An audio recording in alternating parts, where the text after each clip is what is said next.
We rise and unite, fueling the passion, igniting the light. Through highs and lows, we'll stand as one. Our legacy, a tale that's just begun. Together we roar, together we roar. Detroit Lions will rise, with our hearts full of dreams and the fire in our eyes. From the past to the future, we'll claim our own. In the home of the brave, we'll proudly have grown. So let's lift our voices, let's turn it up loud.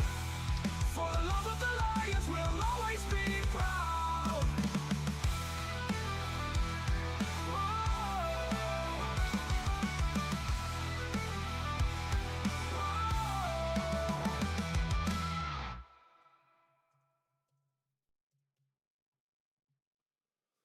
All right, man. It is Tuesday, and we are going to be getting into the trenches today. It's in the Trench Tuesday. Good morning, everybody. Welcome into the Rise of Grind Morning Show. Looks like we have an extremely light crowd already this morning. I don't know what's happened with our morning show.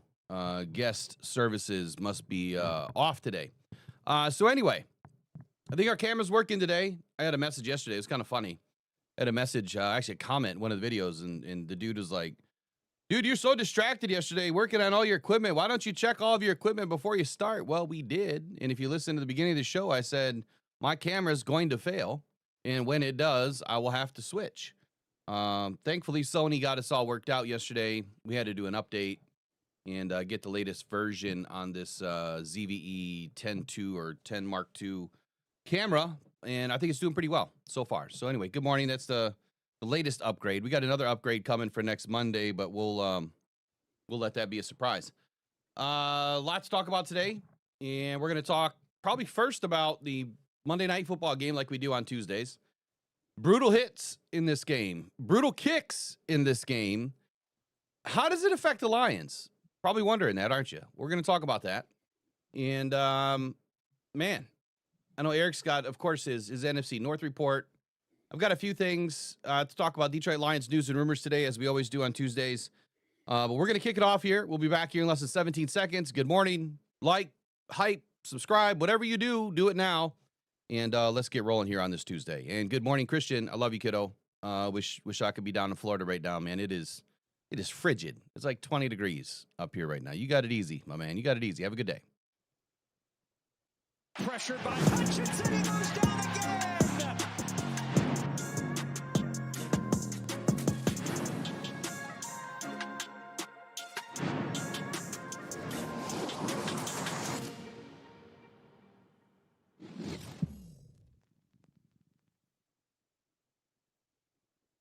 The one, the only Eric Rintamaki. What's happening, man?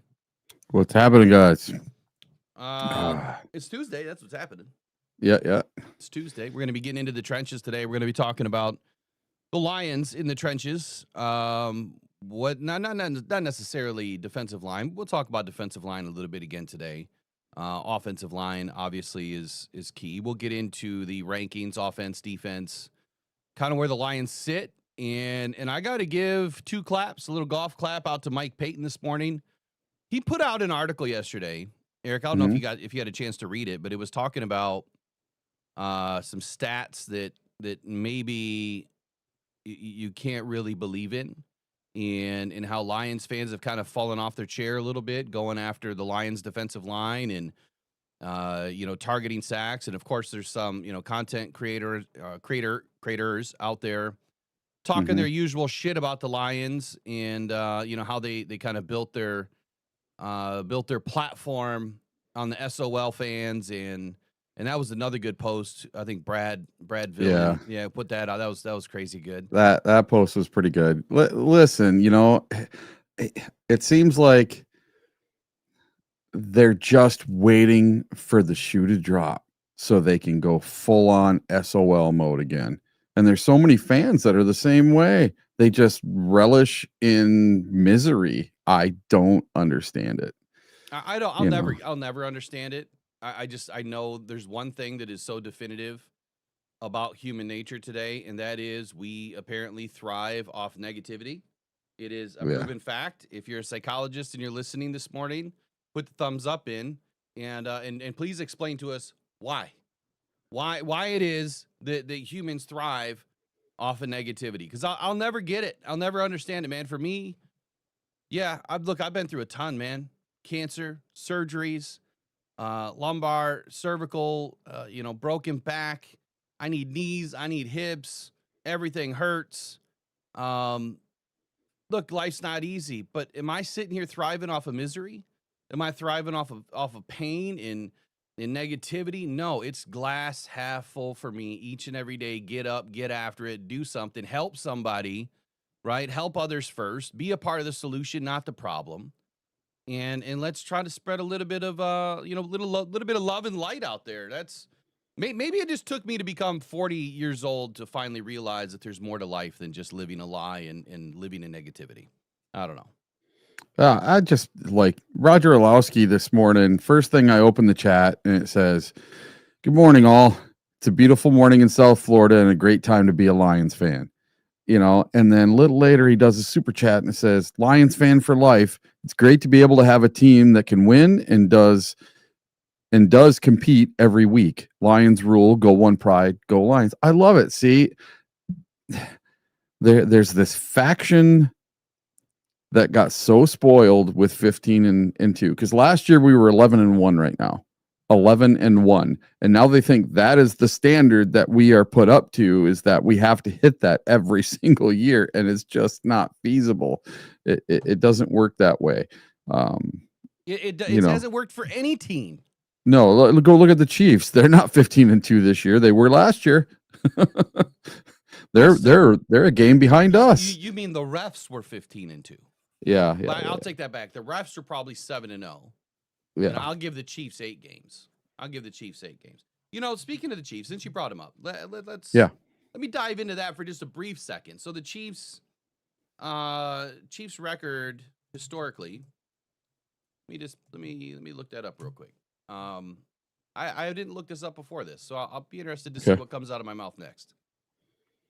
Okay, 2024, 15-2, like you said. 2020, they didn't win the Super Bowl. Obviously, the Eagles did. 23, 11-6. I've been pounding my chest about that for a week. That that's where the Lions are sitting right now. Is potentially 11-6 or 12-5, and you can still win a Super Bowl. They were 14-3 when they won the Super Bowl before that. They were 12-5 when they lost the conference championship. They were 14-2 when they lost the Super Bowl. They were 12-4 when they won the Super Bowl back in 2020 before we flipped to 17 games. They were 12-4 when they lost the conference championship. They were 10-6 when they lost a wild card. They were 12-4 when they lost the divisional champion, divisional playoff game. They were 11-5 when they lost the divisional playoff game, and they didn't make the playoffs when they were 9-7. All the way back to 2013, they were 11-5. They lost a wild card. The point of all that, like I said, I didn't look this up before right now, but the point of all that is they won a Super Bowl at 12-4, which is the equivalent of 12-5 today, and they won a Super Bowl at 11-6, which is the equivalent of 11-6 today. They also won one being 14-3, and that's the anomaly. In the last 20 plus years of Chiefs Kingdom, they've won one Super Bowl with more than 12 wins on the season, regular season. So how does that fare today? Well, it fares this way for them. They were first in their division between 2016 and 2024, and that's the difference. Being first in their division, having no less than a number 4 seed. And they consistently had a better seed than that. It doesn't tell me what seed they had right off the get here. And it is what it is. What do you think about that? What does that tell you? It just tells me they were very consistent. But even on the years they fell off, they didn't fall completely off the map. And this year may be the first time that they are in danger of not making the playoffs. Yeah, but you know what? They're the Chiefs, so they're going to find a way. They're going to win some games at the end, and they're going to pull it out where they make the playoffs. They may not win their division, which they're not going to because the Broncos have too many game lead on them. But they don't care. Just give them a ticket. They know what can happen once they get that ticket to the dance. And that's all I ask for my Detroit Lions. Give us a ticket. Get us a ticket to the dance, and anything can happen. You know, Eric, you're spot on, and I think that one of the biggest points that we need as Lions fans that we need to kind of just take from what the Chiefs were able to do, or any team that has won a Super Bowl. I didn't go into all the Super Bowl winning teams. Maybe I should pull that up, or if you want to pull that up while I'm talking, take a look at the Super Bowl winning records of the Super Bowl teams winning records. What was their regular season record? And then we'll carry on that conversation a little bit more. But the reason why this channel is different, some say boring. I say it's for adults. A lot of you understand that. You know it's for adults because we talk about high-level stuff. We have football knowledge over here. We do research, and we're not actors, right? We're not paid actors. We do this stuff for free, and it's not about money to us. So we're not invested. We're not pulled in any direction to do content a certain way. We just do it however we do it. Sometimes I don't do it at all. Last night was the first video I did in 2 weeks, it seemed like. It's been a while. Point I'm trying to make here is instead of breathing negativity into the Lions locker room, I've always wanted to be on the other side of that, to breathe positivity. That doesn't mean that every single day, like Aiden said, it's not always going to be roses and rainbows, or whatever he said, rainbows and sunshine. I'm not always going to be rainbows and sunshine. I'm not always going to feel good. I'm not always going to be happy about the team. I'm not totally bought into everything Brad Holmes has done, or Dan Campbell has done, or Jared Goff, or any of the other star football players for this team. I'm not going to blindly, just follow this team into the gutter. There goes the camera. I don't know why. I don't know how. Uh-oh. That's not supposed to be happening. I had it planned for 2 hours last night. No problems. You can still hear me, right? Yep. Okay. Yeah, at least I didn't end up looking like an idiot when I stopped talking. I want to breathe in the positivity, because being part of change, being part of a solution, I think is more important than anything. And right now, that Lions locker room needs a little bit of positivity, man. So let's breathe it into them. Eric, why don't you take us through the longest segment of whatever you have? Did you pull up the records by chance? I'm trying to find here. Okay. Regular Google search was no good, so I'm trying Gemini, see what they come up with. Yeah, you're going to get a lot of mixed results with AI. So if you just go to NFL history, Super Bowl winners, it's not really pulling up the records.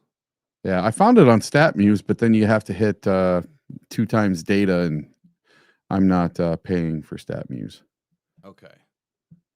Well, you know what? Maybe we can come back to that, because I think it's an important topic.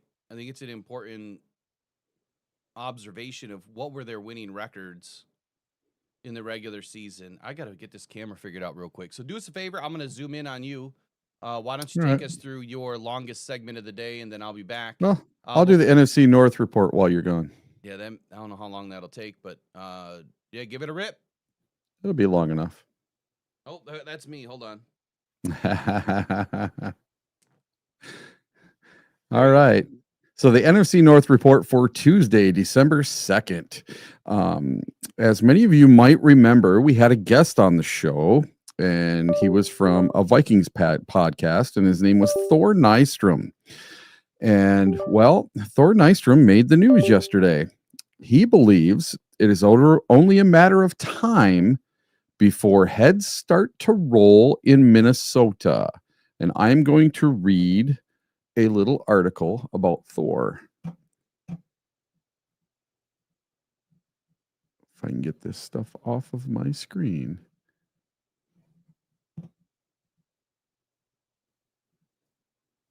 There we go. So Thor Nystrom suggests this could be the first day the Vikings begin firing coaches and releasing players. Could big changes be coming to the Minnesota Vikings soon? According to Thor Nystrom of Thor Talks Purple, he says yes. It's a miserable season for the Vikings, who at 4-8 sit at a distant last place in the NFC North on Monday, suggesting that imminent changes could be coming to both the roster and the coaching staff. And this is what he had to say. I think we're going to have firings. I'm curious if we get any firings today. I'm curious if we get any releases today. And they did release the wide receiver there, Thielen. Yeah, Adam Thielen, they released yesterday. Whoa. Screen went black for a second. And then he says, after starting the season 3-2, things have quickly gone downhill in Minnesota. Things have only gotten worse as the season has progressed. Week 13's loss to the Seattle Seahawks was, at least to this point, the worst. The Vikings were shut out 26-0 for the first time in almost 20 years. And they only gained 162 yards on offense. It was a performance that Nystrom called almost unwatchable. It was also Minnesota's fourth consecutive loss, and while the Vikings aren't yet officially eliminated, there is no realistic path to the postseason. That's a far cry from a team that just 1 year ago went 14-3. Even if they don't happen by the time Minnesota takes on the Washington Commanders in week 14, chances are that Nystrom is right about big changes coming. Seasons as disappointing as this one generally don't occur without wholesale changes taking place. And now I had a question for everyone. Do you think there is any way Kevin O'Connell is on the hot seat after a last place finish in the NFC North after finishing as coach of the year just last year? Nah. He's No? good. Okay. No, I think he's fine. I think that if anybody's in trouble, I'd say it's Kwesi, and I doubt he's in trouble either. So Yeah. Well, maybe not. I think they totally screwed the pooch on Daniel Jones and Sam Darnold. I forget how much Sam Darnold got paid. Didn't he get like a 2-year, something like $30 million a year or whatever it was? 3-year, yeah. And you know, it's come out now that the Vikings offered the exact same contract To Darnold? to Darnold, and he turned it down. He wanted to go somewhere else. Really? Yep. That's really interesting. I don't know why you would want to leave that wide receiver room. Yeah, I was reading that the other day. Yeah. So Daniel Jones had a 1-year, $14 million deal. Are you sure that wasn't Daniel Jones? It might, well, maybe it was Daniel Jones. I don't know. I just remember reading it that the Vikings offered the exact same contract. It just came out like a week or two ago that the Vikings offered the same contract and he turned it down. So I 3 could've years, swore. $100 million. You're talking $33.34 million a year. Yeah, I thought Like, it was Sam Darnold. super cheap. I would have kept him, and I would have said, you know what? I would have traded McCarthy. Yeah. But they thought the McCarthy was going to work out. Clearly, it's not. Yeah. Anyway, go ahead with the rest of your report. I'll say Sure. I'll say if anybody is screwed right now, it's Kwesi, or if his job's in jeopardy, it's Kwesi, because they screwed the pooch on Sam Darnold and Daniel Jones. Even if you would have offered Daniel Jones 25% more and it was $20 million for a year, that's still extremely cheap for a veteran quarterback to be on your roster to help McCarthy, and as a good backup, which you thought was going to be a backup, would have ended up starting probably more than half the season and could have bailed you out this year and had you competing within the NFC North, but they didn't. So if anyone's in trouble, it's Kwesi. I don't know how much pull KOC has in, with players and all that good stuff, but I'd give him one more year for sure. All right. Up next, we have the Green Bay Packers. The Packers lost Devontae Wyatt to an ankle fracture on Thursday versus the Detroit Lions. The Green Bay Packers will indeed spend the rest of the season without defensive tackle Devontae Wyatt, following Wyatt's ankle fracture suffered late in the fourth quarter versus the Lions on Thursday. It was actually the last defensive play of the day. Though not unexpected, it is a blow to Green Bay's defensive front, which relied on Wyatt as a stabilizing force and reinforcement in the pass rush. The initial diagnosis was not promising. After the game, head coach Matt LaFleur said he was sick for Wyatt, both for the player and for the team having to move forward without him. Now, though, LaFleur's primary focus is establishing an answer in Wyatt's absence. Albeit disappointing, the seventh-year head coach fielded reporters' questions on the topic in the matter-of-fact fashion during his media session on Monday. So here's my question. With Wyatt done for the season, will this make things more difficult for the rest of the defense, and in particular, Micah Parsons? Do you guys think this might have an effect, or is Parsons just that good and he's just going to keep rolling for the rest of the season? What's the question? With Wyatt done for the season, will this make things more difficult for the rest of the defense, and in particular, Micah Parsons? Wyatt's a big part of that defense, man. Yep. He's a huge part of that defense. They'll find ways. I'll say that Parsons is still going to have some success, but it's not going to get easier. No.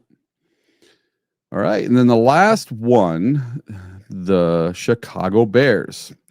From ESPN Research, this is the latest in a season that the Bears have held at least a share of the best record in the NFC since the end of the 2006 season. They had the NFC's best record that year at 13-3 and went to the Super Bowl and lost to Peyton Manning. The 9-3 Chicago Bears are the number 1 seed in the NFC with the Rams' loss at Carolina. Now, my question is, yesterday we discussed how long the Bears will remain at the number 1 seed.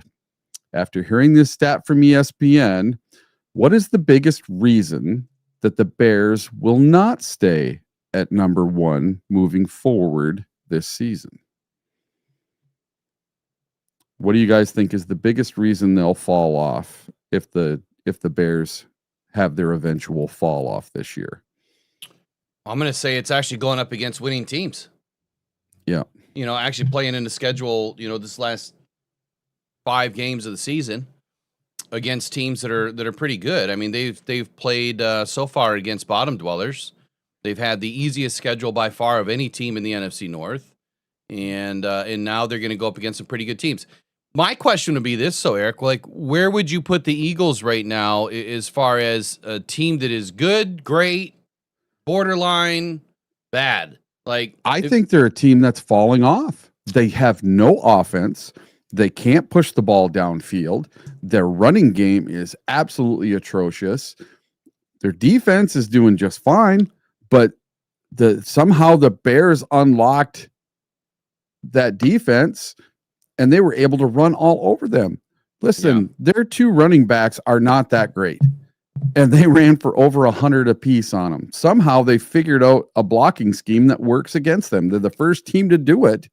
And I don't know how they did it, but they did it. And I my hat's off to the Bears for that. Kudos to them. And I don't know. I'm thinking if the Lions don't win the North, that I would rather see the Bears win. I do not want to see the Packers win the North this year. And some people are going to hate me for that one, but I don't care. I hate the Packers. I hate them. I don't think you have anything to worry about because the Lions are going to win the North, man. There we go. I don't think you're going to have anything to worry about. These teams are going to eat themselves up. They really are. They have to play each other twice. That could be a split. And then, the Ravens are going to be on their very, very last legs going up against the Packers. Uh-huh. So they're going to be a totally desperate team. Mm-hmm. I just think these 2 teams are going to eat themselves alive. I think so too. We got some good games coming up this week. Obviously the Lions and the Cowboys. Was your NFC North report done? Yep, that's it. Okay. How on earth are the Lions favored in this game? Yeah, I don't know, because Dak Prescott is throwing the ball to CeeDee Lamb and George Pickens, all over the field. And I was just reading a thing here. I'm going to read it for you guys now. So before you read that, I need everybody to do me a favor. if you have $5 to waste, just Yeah. 5, and you use any sort of betting platform, please go Yeah. put it on the Cowboys. And the reason why I say that is because Yeah, we need some. Vegas is going to control the game like they have been. Sorry. Yeah. A little, well, maybe I should put out some sort of disclaimer. There goes my camera again. Yeah, your camera locked up again. All right. Man. Little disclaimer, though. I can't prove it, but it seems like that's what's been going on. Yeah. It sure feels like it anyway. Last year the Lions against the spread, they crushed it. I think out of the 15 or out of the 18 games, I think 15 of the games we crushed the spread. And this year, oh God, we're not even hitting 50%. It's horrible. So here's something I wanted to read. This is from Justin Rogers. Here are the jarring metrics with Detroit's marriage of rush in coverage. They're last in time to pressure, last in time allowed to throw. That's led to the longest average depth of target, despite ranking first in separation allowed. So our corners are sticky as all get out.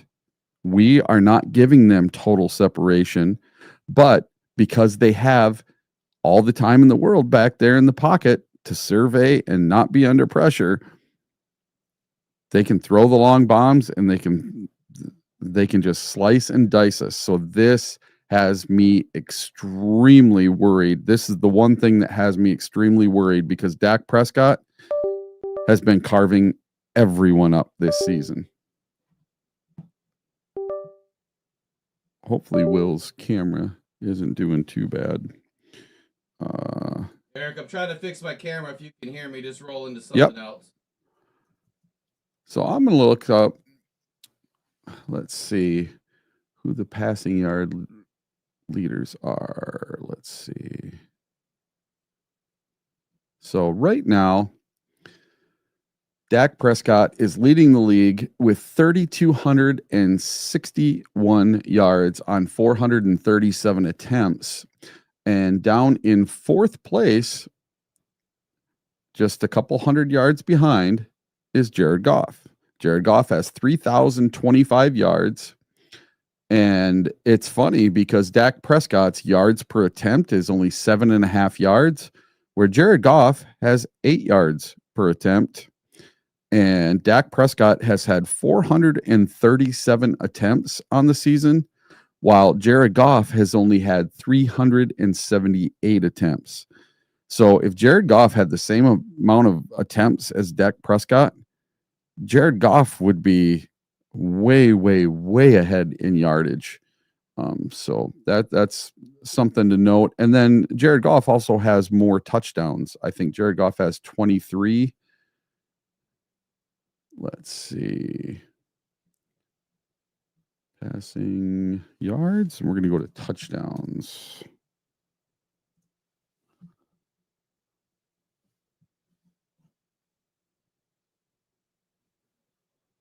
See if I can't find it here. No, this is just telling me yardage. Did you hear me? What's that? Just to go ahead and roll into something else while I'm fixing this. I don't get it, man. Sony had me all figured out yesterday, and now it's being dumb. So I just got to roll with the punches here and either install my other camera real quick, or I'm going to try it one more time.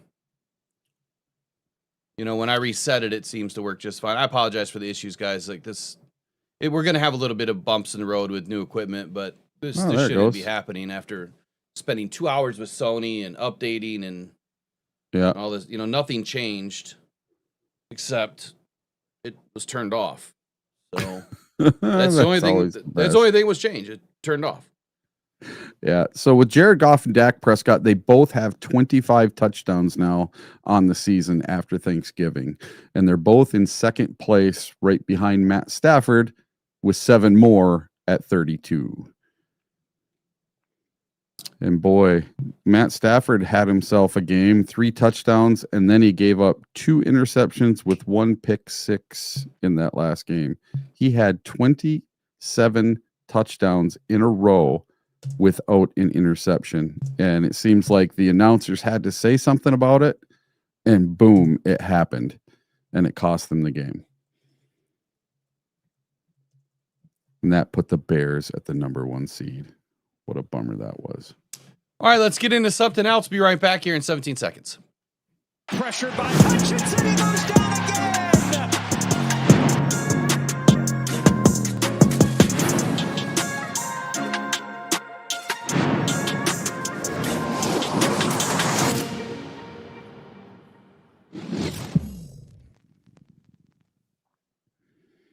All right. So, man, camera, just give me at least 20 minutes in between takes here. I want to talk about Mike Payton's article yesterday, because yesterday I started talking about this, and then this article pops out shortly after I believe we got off yesterday. It says the Detroit Lions defensive line had a rough showing against the Green Bay Packers. At least that's the way a lot of Lions fans saw it. A lot of that thought really stems from the fact that the Lions didn't sack Jordan Love one time. And I can fully understand how that is annoying. You want your line to have as many sacks as they can. But did the Lions really ever get a chance to do that on Thursday? Well, we know that Dan Campbell had spoke to that after the game. He said he wanted to watch the film before he commented. The next day, he said there was 3 opportunities that Jordan Love really gave them to kind of get after the quarterback. However, he was throwing a lot of footballs off of his back foot. So were they affecting him? Yes. But when you're getting the ball out that quick, don't let the time to throw, whether it's over 3 seconds, don't let that skew what's really happening. That's obviously an average over 50 attempts or whatever he had in the game. What Dan Campbell was speaking to on Saturday morning, he said after watching the film, there were really only 3 times in that game that he felt that the Lions were able to generate pressure. A lot of that comes from Love throwing the ball fast, or getting the ball out fast.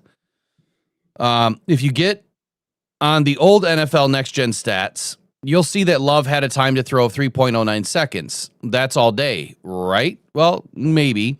Time to throw is a stat that has been around or thrown around a lot by Lions fans this season. I get it. Says Mike Payton. The Lions are allowing the highest time to throw in the league this season at 2.99 seconds per attempt.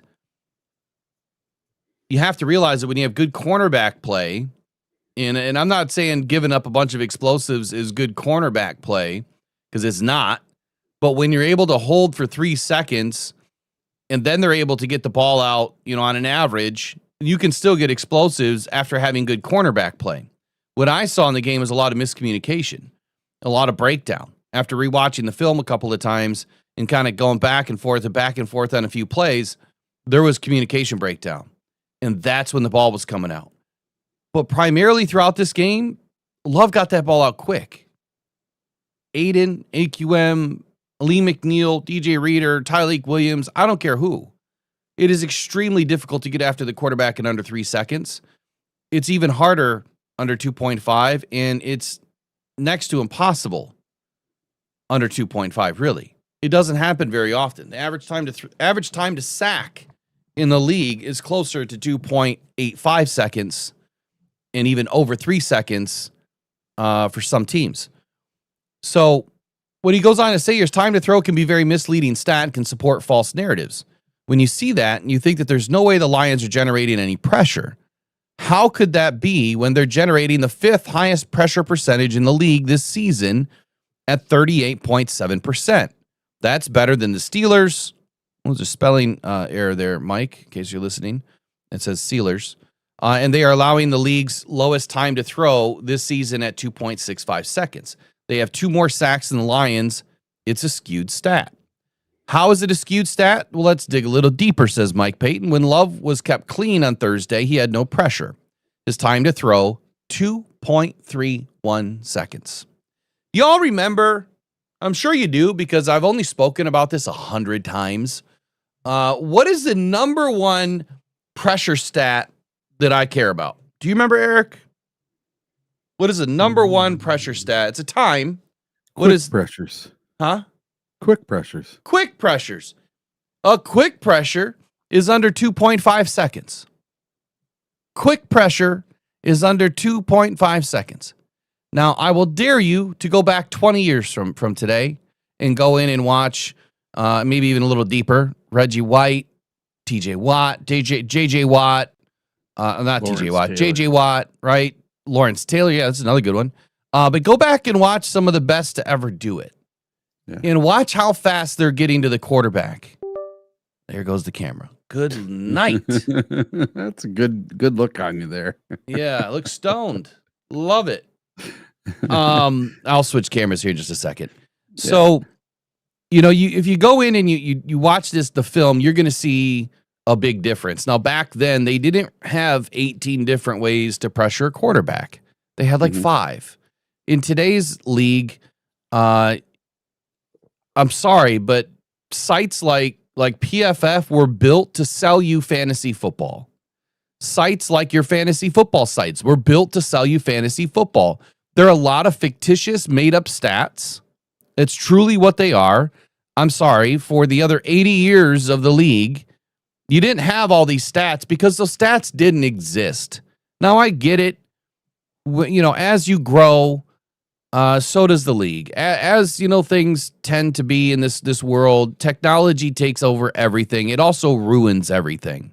The game of football needs zero technology.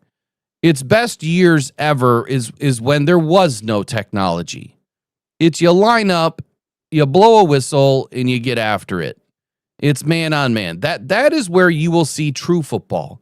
In today's era, unfortunately, 18 different ways to sack or 18 different ways to get a pressure is why teams like the Lions or other teams are getting all of these pressure stats and leading the league in pressure, and why Aiden is propped up on a pedestal when he shouldn't be. He's not getting quick pressures. Out of all the pressures that he has, less than 5% are quick. That should tell you something. Now, if he had 50% of his pressures as quick, I would be ecstatic. I would have a different tune on Aiden. It's not just Aiden, it's everybody else too. But I can guarantee you this, Micah Parsons has faster pressures than Aiden by a long shot, by a wide margin. And there's some other players in the league that have way quicker pressure, time to pressure, than Aiden or a lot of other players. I have to throw Aiden in there because he's our $181 million man. If his pressures can't get to the point of being quick, you're not going to affect a quarterback when they're throwing the ball on an average time of 2.31 seconds when you had no pressure and you had a little bit of a clean pocket. Same thing with Jared Goff. Like when Jared Goff is dialing it up and he's doing his thing and he has a little bit of protection, he's getting the ball out at 2.6 seconds. That's 0.10 seconds faster or slower than a quick pressure, and he just doesn't get sacked a whole lot up until the last few games anyway. And some of that stuff is not just on him. It's on the offensive line. It's on the fact that the Lions didn't protect him with additional protections. The point that I'm trying to make here is I'm glad that Mike put this out because I felt like I've been the only one talking about this. That the only place that you were going to hear this information was here. And now Mike Payton put this out, and so more people are going to hear it. But I've been talking about this for 3 seasons, ladies and gentlemen. 3 seasons. And nobody ever really wanted to give me the time of day to just listen and say, you know what, Will? You're right, dude. Like, it does make sense. There are more to the stats. You have to get under the sheets. Everything, you got a nice, beautiful, flowery comforter on top of your bed. But if you got dirty sheets, nobody wants to get in bed, right? You got a bunch of sand in the bed. Nobody wants to feel that. Right now, the Lions got a bunch of sand in their bed. Why? Because they're propped up by a bunch of stats. Doesn't mean we have a bad defense. It doesn't. It just means that people are propping up a certain player way too high. And it's because of these stupid PFF stats. Forget the stupid PFF stats. Look at the damn film, and you'll see what's wrong with this defense. Kelvin Shepard. I'll leave it at that. You guys can go and read the rest of his article if you'd like. I'll post it in here since I'm using his article. I'm going to post it in the chat. There's your citation of the day. I'll fix my camera, but Eric, I want to flip it over to you to kind of get your thoughts, and then when you're done, hopefully I'll have my other camera lined up. But at the end of the day, man, we need to fix the defense, and Kelvin Shepard is about to fix the defense. We're going to talk about that. I'm going to bring in his video, excuse me, from yesterday, where he is talking about exactly that. But while I'm getting set up, Eric, what is your take on this whole thing? Well, like I was saying in the thing I read from Justin Rogers, your cornerbacks can be the stickiest guys in the world. But if the quarterback has all sorts of time to throw, people are going to get open no matter what. And when you have a quarterback like Jordan Love that's getting the ball out in 2.31 seconds, it doesn't matter how good your cornerbacks are. Getting that ball out that fast, no one in your front four is going to even come close unless you have someone blitzing on some weird blitz like a safety or something. That's the only person that's going to get there fast enough. And it's just not happening. I don't know what the issue is this year. It seemed like the first half of the season, we were getting to the quarterback. We were getting lots of pressure, and now it has fallen off the map. It just seems like we're not getting there. I think everyone has went to a dink and dunk, super quick passing game on us. It works. And I fully expect Dak Prescott this week to do the exact same thing. He's going to dink and dunk us until it doesn't work. And then he's going to sit back and he's going to sling it as far as he can. And, you know, there's one thing that all of these other quarterbacks are doing to us that we're not doing to them. They're taking shots. The Lions just are not taking shots down the field this year. And it's infuriating.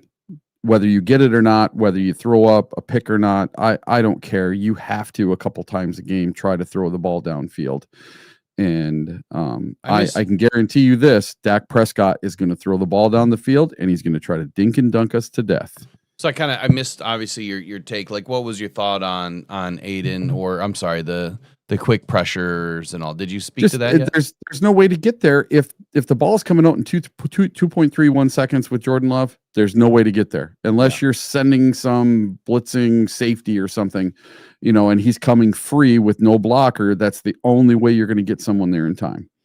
That would have to be super fast pressure. That's why I said Dak Prescott is going to dink and dunk us to death until it doesn't work, until we switch up and we stop the dink and dunk in the fast passing game.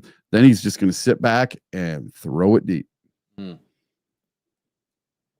I would agree. I would agree. Now I'll break down some tape tonight. I'm going to watch Cowboys tape tonight. And I would agree that you do have to take shots downfield. What I'm concerned about here's what I want to do. I want to bring in Kelvin Shepard before I go into my next statement, because I'll just leave you on a cliffhanger before I bring him in. All right. The cliffhanger is this. I am concerned that what Kelvin Shepard said yesterday is that the Lions are now going to switch up what they're doing. Yeah. I am concerned because you're doing this on the eve of a game with 4 or 5 days of practice. That's what I'm concerned about. This could totally blow up in our face. But how long do you sit on your hands? You if something's not working, you got to switch it up. That's what the good coaches do. Should have done this a while ago. I get it. But it was working. It was working. Not for the last 3 weeks or so. It hasn't. No.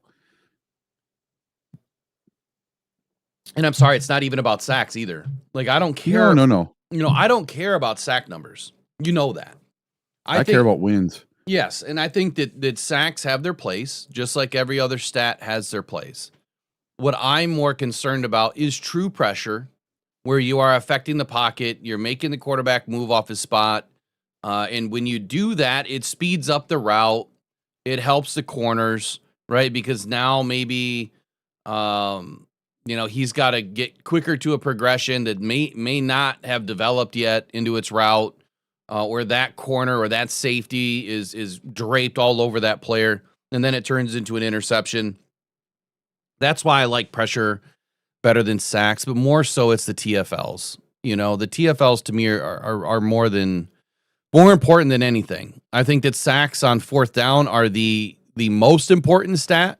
If you're getting sacks on fourth down, that'll always be the most important stat. A sack or a turnover on fourth down is key. On third down, it's a TFL or a sack. That's when they're really important. First and second down, they're not that important. So for me, it's don't try to dial everything up on first and second. Of course, you want to keep them in long situations, and you can do that by playing a certain style of a defense. You don't have to sell out on first or second down. You need to contain them and attack the run and make sure that quarterback can't complete the pass. And that the running back can't run for more than a couple yards. If you can just do that, everything else will take care of itself on third down. And eventually they're going to stop going for it on fourth down. We got killed on fourth downs last week. Killed. Where the other teams are completing them and we're not, that's a problem. John Warren had a lot to say yesterday, too. We'll bring him in. Let's get into Kelvin Shepard, man. But before I do, we'll see how long the camera lasts. I just put it on a different cable. I just want to say a quick good morning to everybody in the chat. Obviously, the mod's doing a great job. what do we got? 24 days left before Christmas now, right? It's December 2nd. I should probably change. Yeah, it's December 2nd. So I'm thankful for the mods, man. That's what I'm thankful for today, because they always do an excellent job each and every day. Mods and members, obviously, very important to this channel. And subscribers, of course, very important to this channel. But even the listeners, the people that tune in every day, every other day, listen later. Maybe you don't make all the live streams. That's okay. We still love you. Just do us a quick favor. If you haven't subscribed, subscribe today and help us get to 13,000. We've been kind of stuck at 12.6. My fault, not doing content, not asking. But let's do it, man. 23 days left after today to Christmas. But let's do it, man. Let's get into Kelvin Shepard. We'll see if he's gonna invigorate your morning this morning. Get your cells popping. As soon as I can figure out where I put him. Hey, there's Kelvin. Morning, Kelvin. What's on the books today, bud? Oh, hey. Oh, there we go. Good morning. How's it going? Good, man. Good morning. All right, quick recap from the Packers game. Obviously not the result that we wanted, not only as a team, but as a defense. Whenever we leave a game and we're not able to pull out a victory, I initially look into that mirror and say, what could I have done better? And giving up, I told Dan, giving up 31 points is unacceptable. And that's any week. And I know each week you go in and out of these games, each week is played differently. It's going to dictate the way you have to call the game, the way you have to play the game. And that day we needed to hold them under 24, and we obviously didn't do that.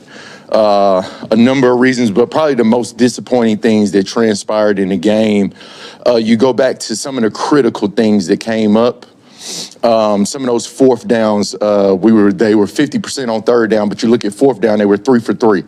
That's now becoming a common theme on fourth down. I told the defense to where we're at the point of attack to make the play, and for some strange reason this year, we're not making that play. That's something that we're going to have to flip the switch on, and I mean right now. And then outside of that, we had a play where we had 10 guys on the field, and they got a 13-yard explosive run. They finished the day with 125, 4.2 average. And their longest run of the day was a simple day one training camp swap inside zone where we didn't really hammer the ball back and fit it correctly. That went for 29. Another 14 on a jet sweep. And then a 13-yarder with 10 people on the field in the gap where the player should have been. That's totally unacceptable, and that starts with me. It's not players, not an assistant coach. That starts with me. And then the most critical is the 3rd and 7 down in the red zone where we had 12 people on the field, and that's never been an issue here, and it won't be moving forward.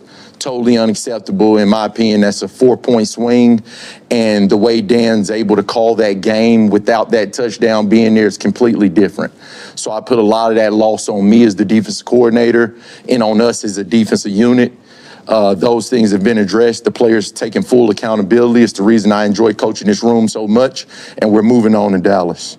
Shep, one of the things that we've seen the last couple games, at least, is some explosive plays in the pass game. Yep. Are you affecting the quarterback enough, in your opinion, to play the kind of style that you want to play in the back end? I don't think we've affected the quarterback to play any style these last couple of weeks. I don't care what kind of style we want to play. And the guys understand that. And again, that starts with me. I'm not going to just point the finger. You got to win a one-on-one. Yeah, no. Yeah, you got to win one-on-ones in this league. But I also got to find ways to try to maximize what we do have to our disposal and put these guys in optimal position to be able to win, give them tools to win. I told the room it's our job to eliminate any gray, any hesitation in play, and it's their job to go out and execute. And that's coach to player, player to player on the field. So no, obviously we haven't affected the quarterback at the rate that we were earlier in the year. There's things that we're going to switch up a little bit by personnel, by schematically, but at the end of the day, you start to get in November, December, players make plays. Just like when I stood up here and we were limiting people to 10 points, 16 points, all this, and people were talking about us like we the 85 Bears. I never said anything about it being some type of guru schematics. It's the players that's going out and executing and making that happen. And it's no different when we don't play so good. The players have to take accountability to that. I got to start with me and say, what could I have done differently? And if guys are at the point of attack, if you have a one-on-one, you have to win those in this realm where we at in this part of the season. Both the pass rush is obviously a focus every week, but especially this week against that offense, that quarterback, those receivers. Yeah. Just how do you ensure that you're converting those pressures into sacks? Like I said, just finishing. It's a lot of too close almost happening still in November going into now December where that's absolutely won't be tolerated. Being close isn't good enough. You have to make that play. And that's coverage and rush. They marry each other. There's no dominant defensive secondary in this league without a good pass rush. There's no good pass rush without some type of coverage happening on the back end. So the guys understand that, and we have to find a way to mesh and gel those at the highest level this week against one of the top, if not the top offense in the NFL right now. With both the 10 and the 12, I don't know if this was the case, but it seemed like the cornerback rotation was involved. I don't know if that was the case, but if it was, is there something that has to be fixed with that, or how much did that contribute to some of those? No, that's elementary, to be honest with you. And it's totally inexcusable to have 10, to have 12, to have 13. I don't 11 on 11 football. I mean, I started playing it when I was 5 years old. And it was simple as this. When I was 6 years old, I knew if I ran on the field, somebody should be running off. It doesn't come down to, the packages. No. If I run on, somebody should run off. Let's use common sense and make sure that doesn't happen again. Shep, we know Hutchinson's ability and the attention he commands. Micah commands that kind of attention. Myles Garrett commands that kind of attention. They're getting home a little bit more right now. What does Aiden have to do more despite the attention he's drawing? Yeah, I'm not sure what other people's doing in their facility, or you start to play this comparable game. We can go down that line with media members. That guy in New York's writing better report than guys here. Like, no, man. No, we're not going to play that game. What I know is I have a high-level player, one of the best, if not the best, edge rushers in this league. He knows, just like we know, people are going to plan for him. That's why he is one of the best, and he has to combat that. But it isn't a one-man show. Other people have to win. And I'm not just talking about Hutch, I'm not just talking about Mac. I thought Mac was a very impactful rusher in the middle all Thanksgiving Day. But it just can't be those two guys. When your name is called, if you draw one-on-one, you have to win in this league if you want to be around. And it's just simple as that. Outside of just emphasizing them in meetings, what can you do to help force more turnovers? To force more turnovers? When the first thing first, when we do get the ops and the ball is out, we got to come up with it. We had a chance for a huge play down in the red zone when DJ Reed made a phenomenal job right there in the tight red, and he got the ball out on a little double slant concept they had going, and DJ Reed got the ball out. We got to find a way to get that ball. And I don't care about it taking a bad turn. When those balls are out, they have to be yards at this point in the year, and just continue to do what they've done. What I don't want is players trying to reach and go out of their realm of their responsibility to make a play. The plays will come to you all year. That's how it's been happening. There hasn't been anybody doing anything heroic. The plays come to you, and when you have those options, you have to make them. It's simple as that. How is Kirby doing mentally? You know, he deleted all his social media here overnight, and you know, just obviously the injury is something that's been wearing on him. How's he? Kirby's doing great. He's ready to get back. He was as upbeat as I've ever seen him last week, leading in the week, knowing that he's scratching and clawing. Hopefully it's a chance we get him back pretty soon here, but Kirby's good, man. Arguably one of the best receiving duos in the league, and Pickens and Lamb. Just when you watch them on tape, how are they different players? How do they complement each other? What's the task this week of trying to defend two guys on the outside who are so dynamic? Yeah, these guys are two of the top in the league, the top of the top echelon. And what do they do different? I mean, they both run the whole route tree. The only thing I would say that's really different is the physical nature in which George Pickens presents himself on the field. Huge catch radius, very physical at the point of attack, wheels himself open, whereas CD, man, he'll sink them hips, he'll come in and out of them, he'll put you in a blender if you're not right with your leverage, if you don't understand what you're doing. So they do a really good job keeping them apart as well. And what I mean by that, on opposite sides, which means you have to cover the whole field. You rarely see them together, and that's good. Shotty's doing an outstanding job. They have some of the top personnel in the league, and I told the defense, we're exactly where we want to be. Like, and that might sound crazy, but in my opinion, we're exactly where we want to be. You could say backs against the wall. What I see is a great opportunity with everything. When we started this year, we had goals and aspirations. All those goals and aspirations still lie ahead of us, but now it's just a more sense of urgency, which it always should have been. But sometimes it's human nature. You need a little nudge. You need a little reminder of where you've been instead of where you're at or where you think you're old, if you're owed something. We just need a little reminder. And I just hope it's a wake-up call to us all. There's an urgency and there's a margin for error that's no longer tolerable. And it's simple as that. Kelvin, you had a chance to review it last year too. What are some of the challenges of stopping the Schottenheimer offense? Oh, I mean, now what's a little different than before, because Shotty's been on staff there for a while now. He was there with Mike and all that. So he understands it's a lot of the same vibe, but the personnel's different. They've done a great job building that offensive line. That's the initial difference I see when I turn on their tape this year. It's a physical group that's getting movement at the point of attack. And then they did a good job going out and finding the back that I've always had a lot of respect for in this league, in Javonte, since he was drafted out of North Carolina at Denver, and we played him as a young pup. I always knew that was a special kid, man. Barring injury, he's a top back in this league, and they did a good job finding him, and he understands the scheme. His running style, he has 734 yards after contact. There's a lot of plays on tape where guys missing. We don't have the margin for error to miss those plays. So understanding it's a run pass, they keep you off balance 50-50. They know teams going to play with a shell, so that's why they attack you the way they do in the run game. They do a very good job. It's a balanced attack, and I'm looking forward to this challenge. I can ask one more then. What are your thoughts about Coach Kiffin landing at LSU? Oh, it's outstanding. I think that Lane, not to get off track, obviously all my sole focus is on the Dallas Cowboys, but I absolutely want to congratulate the new head coach of my alma mater, Lane Kiffin. I think he's going to bring back a championship mentality and a championship atmosphere like it belongs at down there in Baton Rouge. You said this is exactly where you guys want to be. Yep. Can you just expand on that maybe a little bit more before you leave? Outside it seems like the world's falling to some of these Lions fans who don't understand that, maybe this is the NFL. Yep. But why do you guys embrace this moment so much, even though you're sort of, out of the playoff race or out of the playoff? Because I've been trained and conditioned. The same reason I don't panic when I lose 3 starters on the back end, because I see an opportunity ahead of us. I see an opportunity where we're back in that realm of being doubted.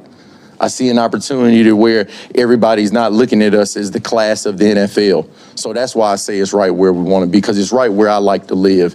Right here, just in the back, just laying in the weeds and waiting to bite somebody's ass. So I'm looking forward to this week, and I know our players feel the same way.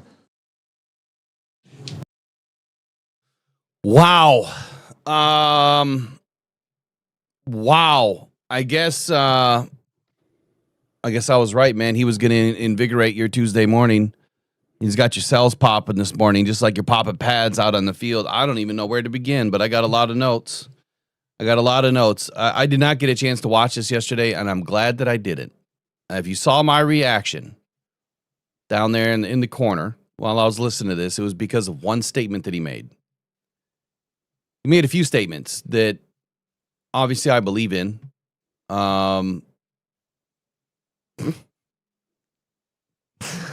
Okay. They're talking about comparing, I'm gonna go to the middle. Comparing Micah and Miles to Aiden. Have I not been doing this? How Micah and Miles, not so much Micah, but Myles Garrett doubled up, tripled up, chipped up more than anybody in the league most of the time. And he's produced every year, year in, year out. If they are winning, why can't Aiden? That's essentially the question that was asked us, yesterday.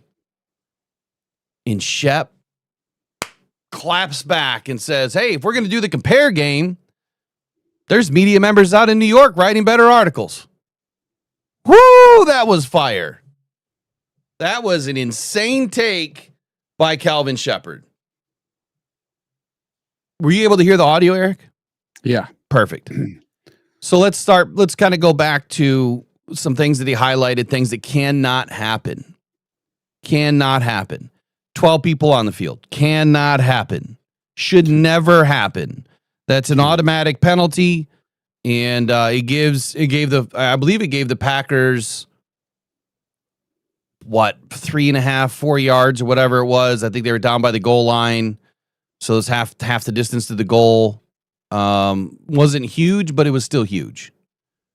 Then 10 people on the field. 10 men. You're going out there with one less bullet, in your chamber.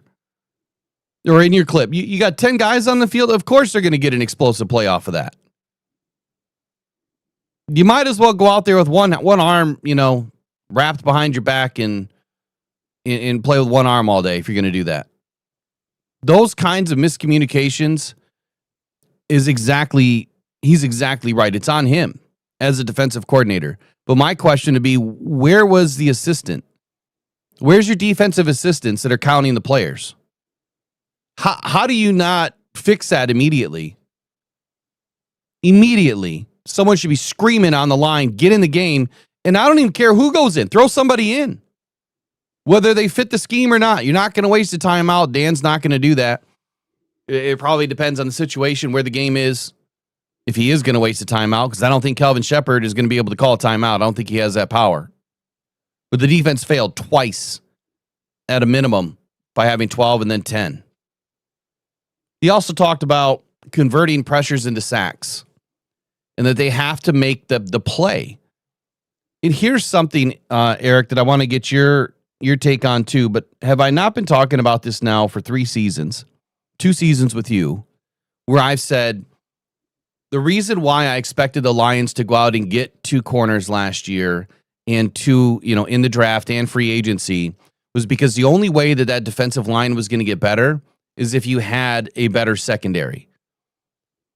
And Kelvin Shepard, if you don't want to believe me, after all the things that we've spoken about here and that we've nailed, believe Kelvin.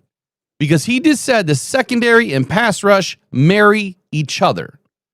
There's not one team in this league that has a winning defensive line that does not have a secondary helping them win. I know that there's some people out there that say, oh, those are coverage sacks. No, it's called football. It's how it works. I don't care if you have the 2 best defensive ends in the entire league. You could have Micah and Myles Garrett. That's right. They're the 2 best right now. And if you had them on the same team, with no secondary, if you had worse than the Legion of Whom, a bunch of rookies out there that were drafted in the 7th round, those guys are not getting home. They're not getting sacks. They're not creating pressure. Why? Because Jordan Love's going to get the ball out in 2.39 seconds, and it's going to go downfield for 20 yards every time. That's why. So stop with the BS. Stop saying that we need another edge, because I'm going to be very honest with you right now. If you think that we need another edge rusher on the opposite of Aiden, then you need to wake up, smell the coffee, which should be Honolulu Blue Brew, and say that Aiden is not very good then. That's what you need to say. That's what you need to admit, that Aiden is not elite.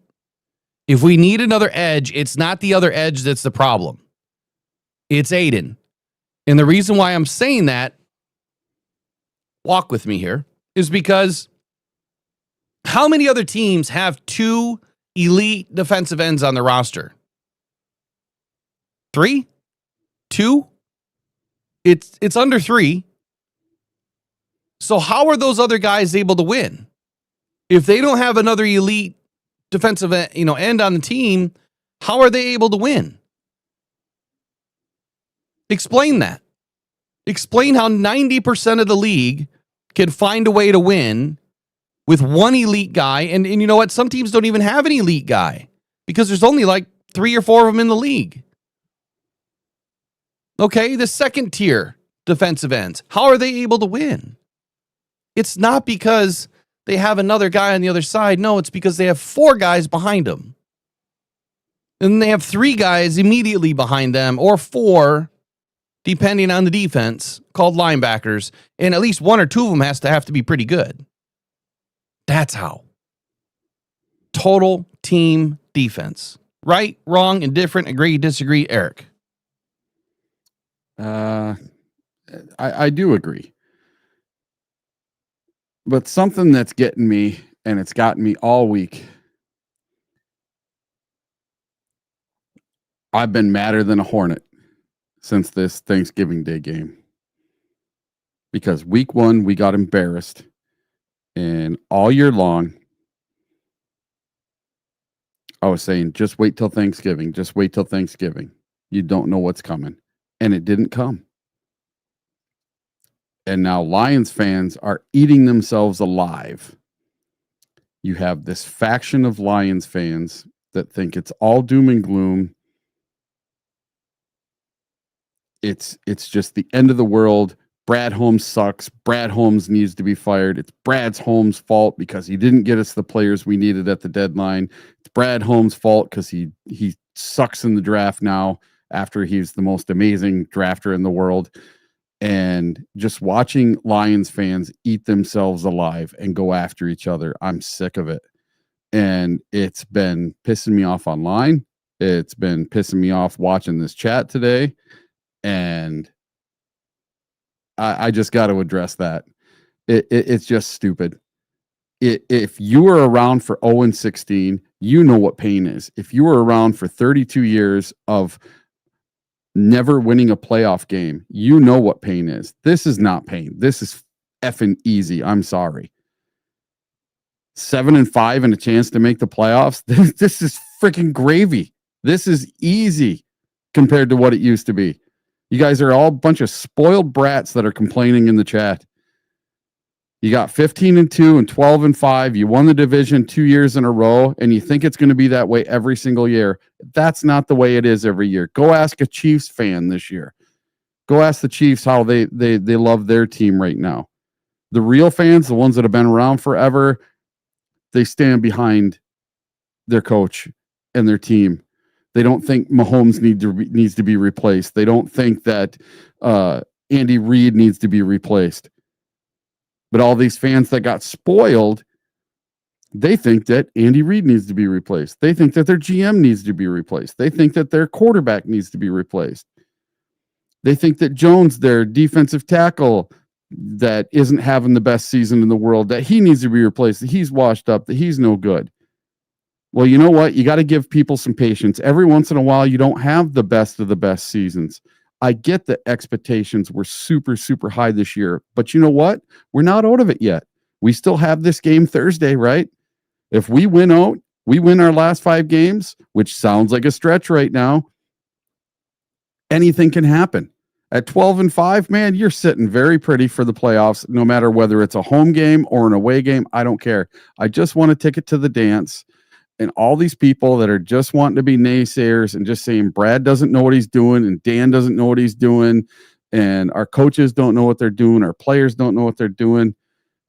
Go lay an egg, go somewhere else, leave me alone. I'm sick of these SOL fans. The SOL fan narrative to me is dead.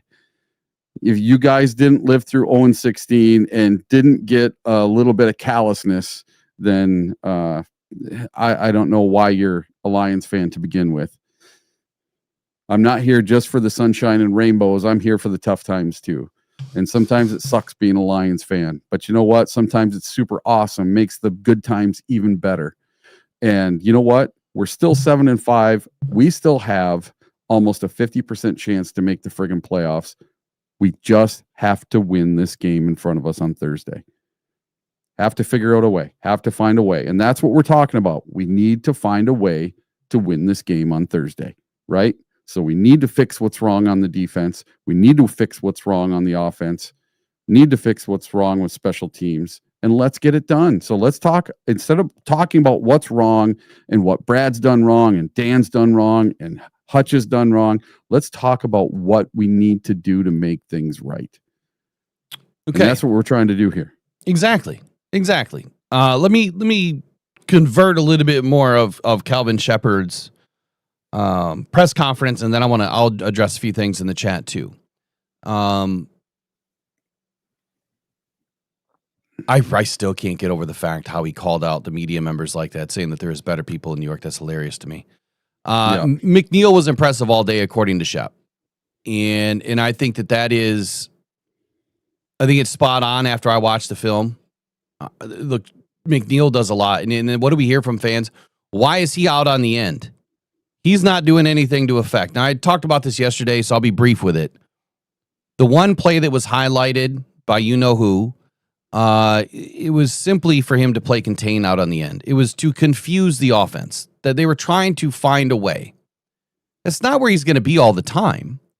But if you heard me before the game last week on Wednesday, what did I say?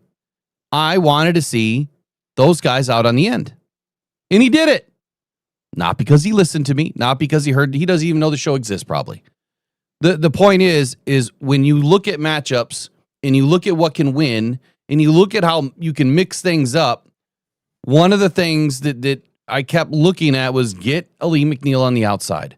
Put your defensive ends on one side, put your defensive tackles on the other side. Now that I haven't seen yet. And maybe I missed it, but that I haven't seen yet. I'm hoping I see that in this week's game. But I do believe that Ali McNeil has been the steady Eddie of the group. Even though he's only been back a few games, you have to give him a little bit of grace period to get his feet underneath him, right? To play football again, to get the timing down. There's a cohesion level to this on the defensive line that you do need to know what the other player is doing or expect what that other player is doing. Yesterday, I highlighted J.J. Watt, who was talking about another team. It might have been Houston. And saying how they don't get wide, they don't leave rush lanes, they don't leave an escape pod open for the quarterback. But that's what Aiden does all the time. And I know I keep referring to Aiden. I could just say defensive line, but I don't really see that coming from AQM.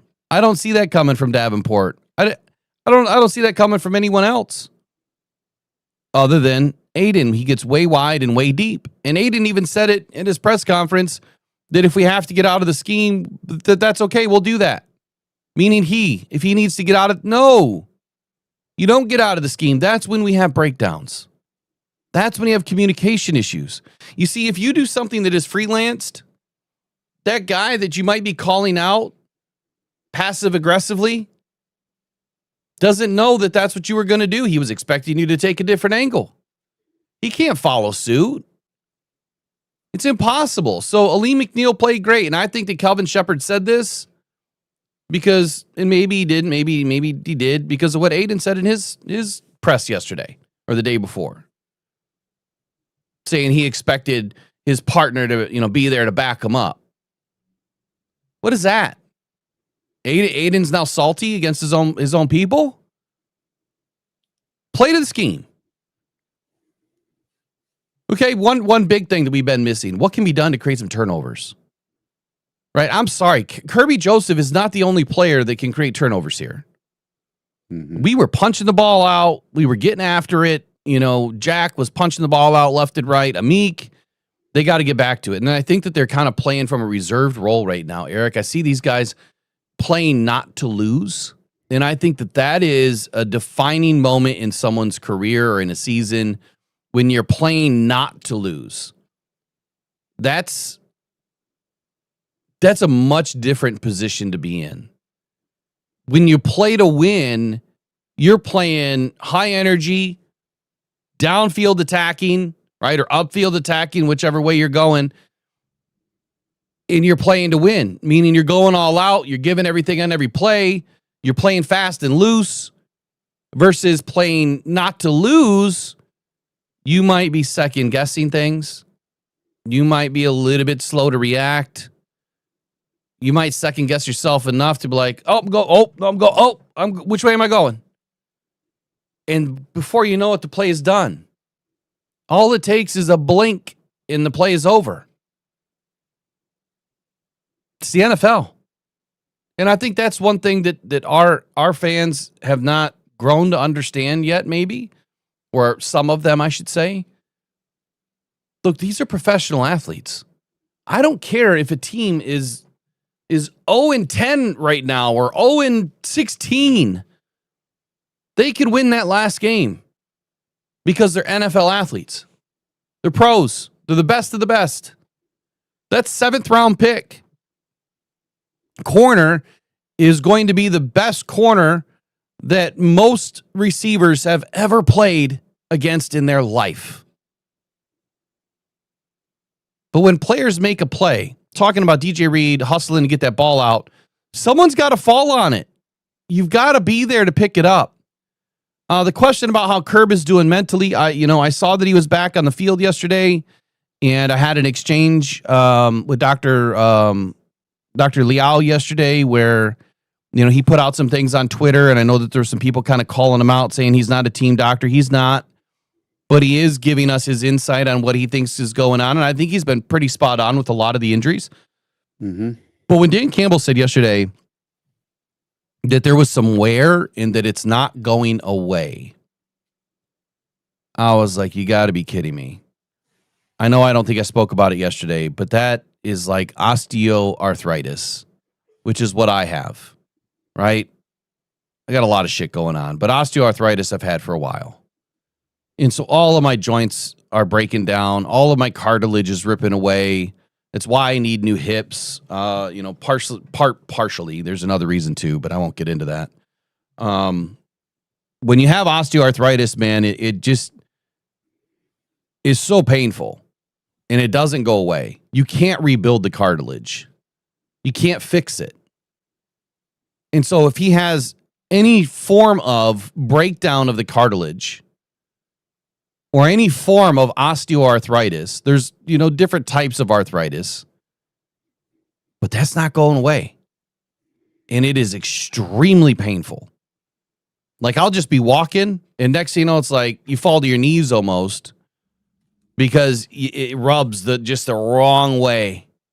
And when that socket in the hip just hits that right, it's just not good. So I can see how that happens with Kirby. It's actually pretty unsafe to play that way because if he's running and all of a sudden that knee just hits the right way, he's going to buckle. So what can you do about it? You either need to get a new knee or you're just going to get loaded up with prednisone. And what they do for me is they inject hyaluronic acid into my joints, and it gives a lot of cushion, makes it a little bit more slippery, and that helps, but it doesn't fix it. It gives you a little bit of cushion, and that's it. It goes away. So it's good to see him on the field, but I think the Lions kind of screwed themselves with this one. Kirby's hopefully going to get better and be able to play more games next season, but then again, maybe not. What I really liked out of Kelvin's presser was the margin of error is no longer tolerable. And like I said yesterday, you have to aim small, right? To miss small. And right now, their aim has to be dead on. They cannot be missing by a wide margin anymore. You have to tighten everything up. And lastly, he mentioned playing with a shell, how a lot of teams are playing with a shell, and that's how they're able to beat the Cowboys, be able to beat teams with the run. And so if we do go to a zone look more against the Cowboys, which I do expect, I'm looking for a man under zone. I don't necessarily want a too deep shell. I want these guys in a little bit. And I'd rather bracket both of the receivers, spy the running back, not Dak, spy the running back. And that's how you can beat the Cowboys. That's the quick and dirty of your keys to the game. I know I'm behind on my articles like multiple weeks now, but I'll get it fixed. With all that, Eric, what's your thoughts on Kelvin?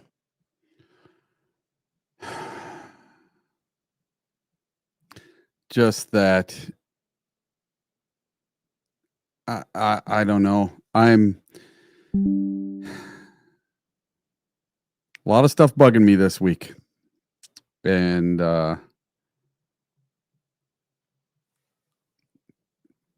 biggest thing with Kelvin, I don't know.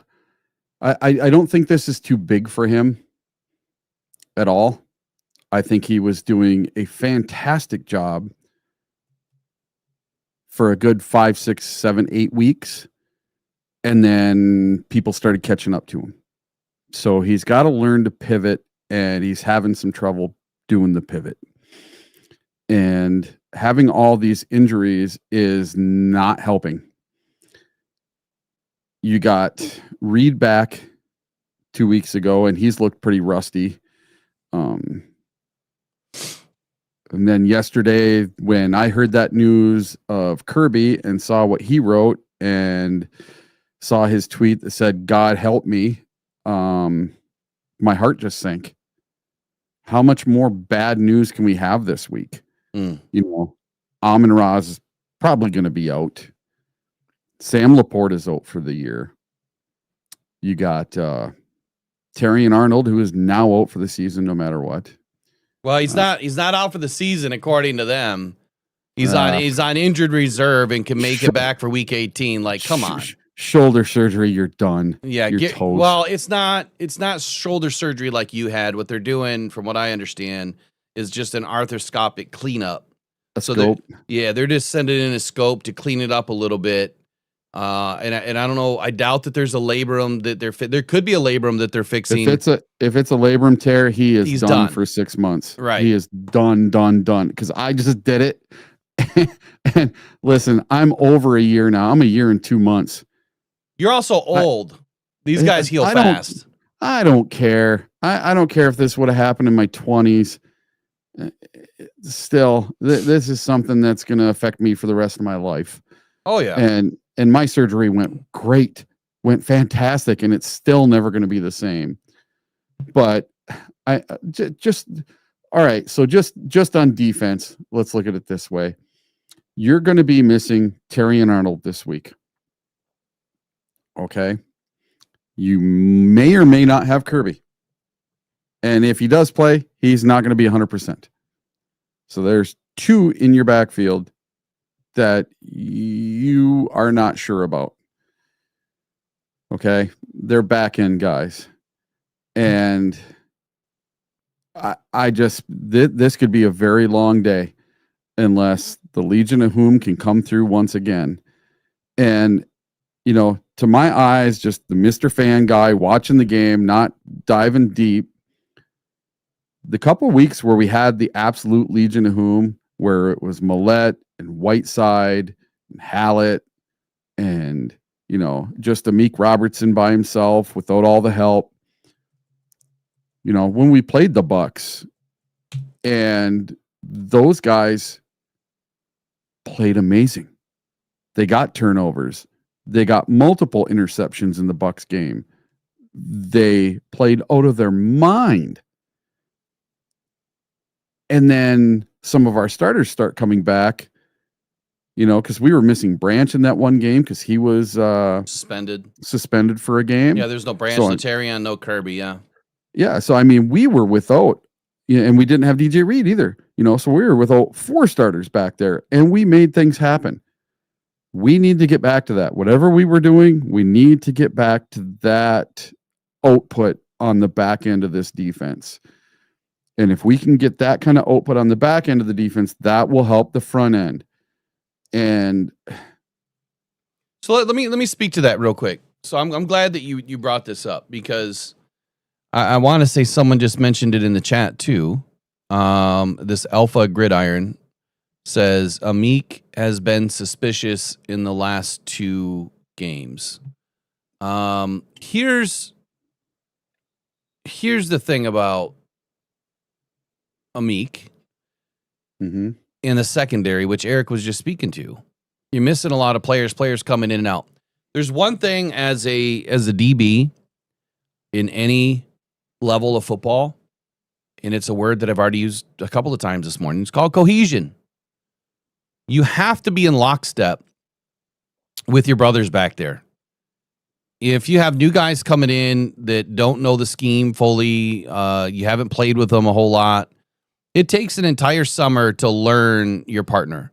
And even then, it takes a couple of games in the regular season to learn what the other player's going to do, where they, tend to end up on plays, how they play certain, against a certain scheme or a route. If a play breaks down, what are their tendencies? And I could speak on this forever and ever and ever and ever. There's a lot that goes on the back end that is non-communicated. It is literally visual cues, hand signals. You really can't talk to each other because you got 70,000 screaming fans. You can't hear each other. They're not mic'd up, so they can't talk to each other. So it's a simple look, man. It's a hey, or hey, or whatever they're doing to signal to the other guy that this is what I'm doing. Or they might drop a hand onto their right thigh or drop a hand onto their left side, say, hey, I'm going inside on this guy. I'm doing inside leverage. Or it could be on the right, I'm going outside leverage, whatever. Or they could cross their arms. There's a lot of different signals. Pay attention to it now when you watch the game. There's a lot of different signals. And that takes time to learn. But most importantly, playing together that gives them the opportunity to learn. So to your point, where you don't have DJ Reed, you don't have Kirby Joseph, you don't have Terry and Arnold, you're missing everybody, and you got the Legion of Whom that's in there, who literally played for a couple of days, and then they came into a vanilla scheme, and they dialed it way back and just let them play. Haven't we noticed that when Kelvin Shepard just lets the guys play, they seem to play better? We need to go vanilla. Well, it's not even vanilla. It's just like, go play.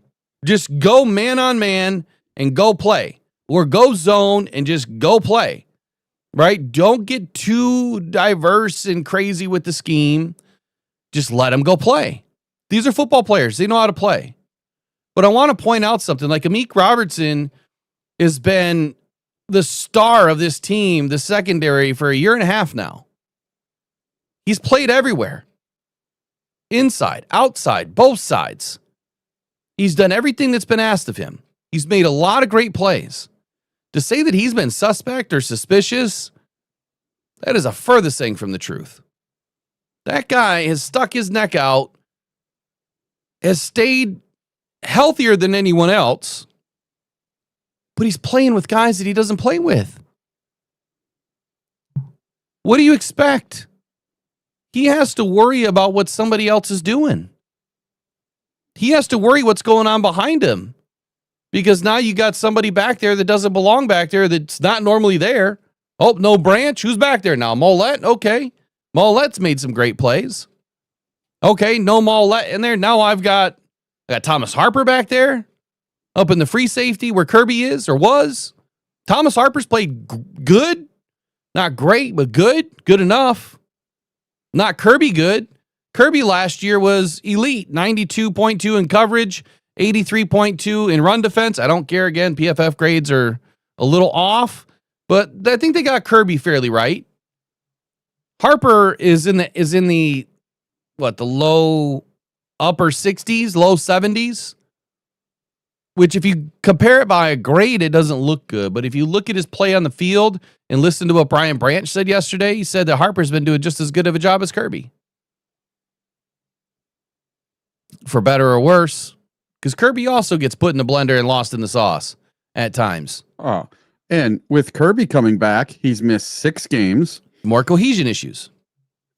How good is he going to be? How rusty is he going to be? Is he going to need a couple games to get back into game shape? Dude, he hasn't taken a hit in 7 weeks. So he's coming in soft, to your point. He's coming in body soft. He's going to have to take some hits. More importantly, he just has to play a free game where he can just try to get after the ball, but that requires a 2-high shell. Do not put him back there in single high. Just run a man under, right? Stagger these guys and get after it. If it were me, I would run, I don't even know what it's called anymore, but you put your 2 outside corners, your nickel back. I'd run more nickel than anything. But I would put my 2 outside corners, my nickel back, on the strong side, and then I would park another safety instead of a linebacker. I would park another safety in the middle of the defense, behind the linebackers, playing middle of the field, and then I would put my 2 safeties on the hash marks and walk them up. I would not go deep. I would do like a middle deep zone scheme with the safeties. So then you've got 5 DBs. 2 linebackers, Anzo and Jack, and you've got your 4 defensive linemen. That's how I would be running my defense over the next few weeks. Yeah, you're going to have to mix it up a little bit here and there, but that would be my main defense, is doing a lot more nickel and having extra safety on the field. I'm not pulling Thomas Harper out. I would leave Thomas Harper in. Or Avonte Maddox, because he's kind of like that big linebacker, or small linebacker. I would keep him in there more often. He's faster. He hits. He can cover more than what a linebacker can. And if you're not putting Derek Barnes on the edge to get after the quarterback, he's been terrible in coverage. So you have to do something about that too. Yeah. So the biggest problem, Eric, you know this as well as I do, but the biggest problem that I wanted to try to share or emphasize here is cohesion is a real problem in the secondary. And so when there's no cohesion in the secondary and these guys are playing with different guys, it seems like every other game, that is also going to detract away from your defensive line. Go ahead and finish what you were going to say there. Sorry. I was just going to say, people are complaining about Brad Holmes and the way he drafts. And we'll get into that here in a second. But yeah. But listen, if we did not have Rock Yassin and Avonte Maddox, we would probably be just like the Vikings 4-8 if we didn't have those 2 players. So I'm telling you right now, Brad knows what he's doing with that. And I didn't believe in those 2 players when we brought them in. I was like, who are these guys? And you look up their past, and that experience, is so valuable. Okay, so let's talk about Brad Holmes for a minute. We'll do it when we get back here. Pressured by Hutchinson, he goes down again.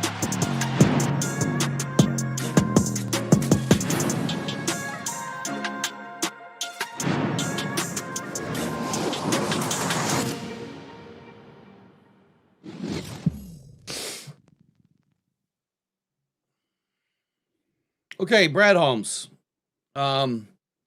Eric, I don't know if there's anything specific in the chat that you wanted to mention, but here's what I wanted to address. So I don't know who said it, but someone said that why is it that Brad Holmes can do no wrong? And again, when I bring up your chat messages or I speak to them, I don't put them on the screen. I'm not calling you out directly. I'm using your statement so that I can make a statement. Okay, so don't take it personally, whoever you are. Like, I didn't even mention your name because honestly, I don't know who said it. I just saw it come across the screen. Brad Holmes can do no wrong. Brad Holmes has failed at drafting. Okay, great statement. Wrong. I think it's a failed statement. Why don't you expand upon that? What exactly did he not do? So tell us that. Have a conversation, intelligent conversation. What did he not do? Because I'll tell you what he did. Okay, so in 2021, Jamar Jefferson didn't work out. We still have Derek Barnes. Amon-Ra, 4th round pick, is a top 5 wide receiver in the league in the 4th round. So in his first draft, he has a Hall of Famer brewing in Amon-Ra St. Brown. Ali McNeil is one of the best defensive tackles in the league when he's healthy. He was a top 10 defensive tackle when he busted up his knee last year. Levi Onwuzurike, unfortunate, man. It's a back. It happens. He didn't work out, but you know what? When he played last year, he played at a very high level. Very high level. And he didn't have a back injury this year. I think it was a leg injury. It was an Achilles or ACL, something. Achilles, yeah. So in 21, Penei Sewell, Hall of Famer. Amon-Ra, Hall of Famer, brewing. Ali McNeil, probably not a Hall of Famer, but he is an All-Pro, or will be. I don't remember if he has an All-Pro yet or not. So you got 3 extremely good football players out of that draft. Not to forget Derek Barnes. Derek Barnes is mid to me. I've never been extremely high on Derek Barnes. I think he does some things good. I think he does some things great, and I think he does a whole lot of things that I don't like. You want to know what's funny? You bring up Derek Barnes. Mm-hmm. I have a Derek Barnes jersey coming today. There's nothing wrong with that. Nothing wrong with that at all. I was just thinking I got to get some jerseys ordered. And you are correct. You know, he has been mid. I thought he really came on when we got to the playoffs, and he ended that playoff game against the Bucs with the interception. I thought that was just the springboard for him to, you know, maybe get to be a Pro Bowl, All-Pro type of linebacker, and then he got hurt. Yeah. So when you go back and relive the first draft in 2021, I'm going to break it down year by year. So you've got 2 Hall of Famers brewing and three All-Pros. And then you have one very high quality depth starter in Derek Barnes. So you got 4 really good football players, 3 extremely good football players in the first draft. Now, mind you, I'll give you a little bit of history lesson here. The Lions came into 2021, no money, no cap, very large dead cap number, large deficit. The biggest in the NFL. For 2 seasons. They couldn't spend any money because Quinn Trisha killed them. Signing Collins and Trey Flowers, 2 of the worst contracts ever. That crushed the Lions until 2023. They finally had some money in 2023. So in 21, you have 3 All-Pros and 1 extremely high quality depth starter in Derek Barnes. That's a banger of a draft. You also had over 85% of a roster turnover in his first year. 85% of the players that were on the roster the year before were gone. They scrapped it all down to the mud. Okay? Year 2. Chase Lucas didn't work out. 7th round pick. Who cares? James Houston didn't work out. 6th round pick. Who cares? Malcolm Rodriguez, 6th round pick. Hit. Right? And at a minimum, 2nd year draft, you've got Malcolm. We'll call him very high quality depth. Special teamer. And special teams ace. And so you have 3 teams to fill. You have 3 buckets that you need to fill. Offense, defense, and special teams. So far you have 1 special teams ace, and he also is a very high quality backup and starter. He started his first couple of seasons at middle linebacker or next to Anzo, because we didn't have anybody else. We literally had nobody because this roster was getting completely gutted. Okay, so that's how that draft started. Kirby Joseph. 3rd round pick, all pro. So now you got one all pro. I'm not going to say Hall of Famer because I don't think his knee is going to allow it. I hope I'm wrong. I hope his knee can make it, but I'm not confident at the moment. Okay. But he's definitely an all pro. Led the league in interceptions last year. James Mitchell didn't work out. Let me add another category here. Didn't work out. And these players didn't work out like it wasn't immediate. It took like 3 seasons for these players not to work out because you kept getting better players through free agency, through the draft, poaching players. So far we have Levi, so that's 1. We'll go Levi, Efetu, which Efetu was high quality backup. Special teams just got edged out because we got new players. Jamar Jefferson.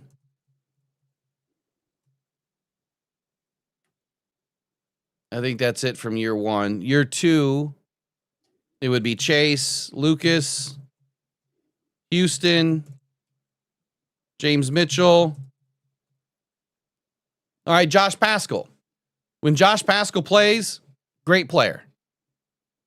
The dude's battling cancer. Okay? His whole life, he's going to be battling it. It's always going to be in the back of his mind. At any moment, it could pop up. That dude is an absolute dog. Would I have taken a risk if I was a GM on that player? Probably not. But when you look at a guy that is an absolute glue guy, a locker room guy, a culture guy, and you're trying to breed that, every team in the league wants a Josh Paschal. So very high quality depth. Very high quality depth. Borderline starter. And when you're building a roster, you're starting with depth. When he played last year, he played at a high enough level, not playing edge every single year. All right, Jamison Williams.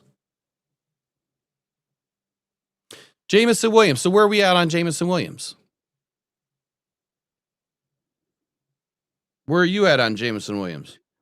I think he's coming along, and you're going to see something this week that you kind of saw last week, that he has to step up and be a number 1. So let's see if he can do it 2 weeks in a row. He did it last week, 140-something yards and a touchdown. Well, he's going to have to do that again this week. He's going to have to put up Amon-Ra type numbers for us to win this game. And we've never had the chance to see J-Mo shine because we've always had Amon-Ra. So now it's time to put up or shut up because we don't know if we're going to have an Amon-Ra this week. He might be a no-go. Or if he does go, he's going to be limited. Yeah, I don't think he's going this week. He might be on a pitch count. But this is a playoff game. Right now, this is our playoffs. This is our everything. We have to win this game. So do they trot Amon-Ra out there at 3/4 of his normal health, or do they hold him back and we just try to go with J-Mo and Tom Kennedy and Tesla? I would say that if it's a borderline call, that if he can even maybe play half the snaps, that you bring him to the game, you use him in limited situations, and you just see how it goes. All right, so in our second draft, we got Malcolm, very high quality depth, special teams ace. Got Kirby, who's an all-pro. You got Josh Paschal, who was very high quality depth and a starter, but he's going to be gone after next year, so he's not going to work out. Jamison Williams, who is a top 21 receiver right now in the league, ranked-wise, by stats only. 706 yards puts him at 21. And that is without getting snaps for more than half the season. Or not snaps, targets for more than half the season. So J-Mo should work out, right? I mean, he's up and down. Aiden Hutchinson. Okay, by many account, Aiden is elite. And He's had a Pro Bowl. I'm going to say second tier. He has not had an All-Pro yet, but he's had a Pro Bowl. and I'm going to put him at second tier defensive ends, and he's making first tier money. Okay, so far through 2 drafts, you have 2 Hall of Famers, 4 All-Pros drafted. I mean, that's enough for most GMs in their entire career. Okay, year 3, 3rd draft. You have Jahmyr Gibbs. Nah, you're not going to take a running back that early. Come on, that's just stupid. Jahmyr Gibbs. Where's running backs ranked? Where is he ranked right now? Yeah, he's ranked right up there. He's number 4 right now. But listen, if we had an O-line that could block for him, he'd be setting records right now with the amount of carries he's getting every game. Jack Campbell. Jack Campbell's a home run. Oh, definitely a home run. If you look at Jack Campbell right now, and if you look at all of the rankings, Jack is top 10. He's ranked right now ahead of Edrin Cooper. So I'm going to put him at number 1. He's number 1 against the run. I'm going to put him at number 8 overall rank. So that's a home run. I don't know if he has a Pro Bowl yet, but this year he'll probably get pretty close to an All-Pro. Jahmyr Gibbs could get pretty close to an All-Pro if he finishes strong. Yeah, he's number 5 in the Pro Bowl voting right now. Gibbs is. Okay, Sam Laporta is having a bad year because of injury, right? But Sam Laporta is also a home run. Yeah, he was a home run hit. He's a right top from the get-go. He's a top 5 tight end when he's on the field. Brian Branch, home run. He was number 2 best safety last year between him and McDuffie, right? But he's a top 5 safety. Am I lying? No, he's solid. You know, whenever he's in there, he's making plays. It's just okay. So 4 out of 8 draft picks out of this draft, that's all you needed. That's really all that you could fit on the team anyway. Those are the only players that we're ever going to start or play. Were those 4 players. Every year now that we draft players, 2 or 3 might play. It's because the roster is that deep and that loaded. Next year is going to be insane with what this team is going to look like on paper. So do I care about Hendon Hooker being a failure? Nope. Hasn't needed to play. Broderick Martin, don't care. Didn't need to play. And being a 3rd round pick, I'll say it again, less than 15% of all 3rd round picks ever start in the NFL. And less than 3% of those 15% become elite in the league. That is lifetime of the league. It's like a few players a year. So why are people bitching about Broderick Martin? Well, because that's the low-hanging fruit. Kobe Sorsdahl didn't work out. He's a miss. I don't even know where he's at right now. Broderick Martin was a miss. Not needed. Could have done something different, yes, but it wasn't an edge. Antoine Green, injury got him. Had a neck injury, severe neck injury. Can't do anything about injury. But either way, in year 3, he's got All-Pro, All-Pro, All-Pro, All-Pro. All 4 of those guys will end up being an All-Pro. At some point, they will be an All-Pro. Jahmyr Gibbs could end up being a Hall of Famer. Jack could end up being a Hall of Famer. Brian Branch, no one's going to give him the time of day because they think he's dirty. So he probably won't be a Hall of Famer, which sucks for him. Okay, year 4. How are you on time? I'm good. Okay. Didn't plan on doing this, but I'm sorry. We gotta call out the obvious here. Terrion Arnold. All right, Terrion Arnold, when he has been in, I did a video on him yesterday. When he has been in, he has played extremely well. Now, yes, we've given up an explosive here or there. Yes, he had some penalties last season as a rookie. Expected. But when you look at the last half of the season last year, he didn't get penalties and he was playing pretty well. What you have to take into consideration from a secondaries perspective is it requires everybody to be working together. Everything I just spoke about 30 minutes ago, cohesion is a real issue in the secondary. If you don't have it, it's hard for these guys to play together. He's been playing injured all year, and he's letting up less than an 87% or 87 passer rating.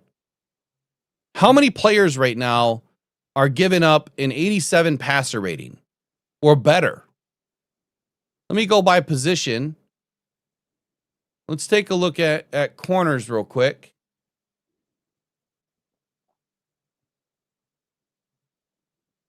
And let me whittle this down by passer rating.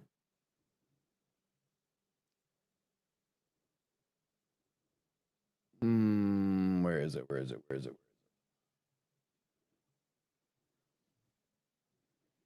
PFF stuff is so screwed up, you can't even read it. Yeah. Coverage, where is it? I should just be looking at a different site.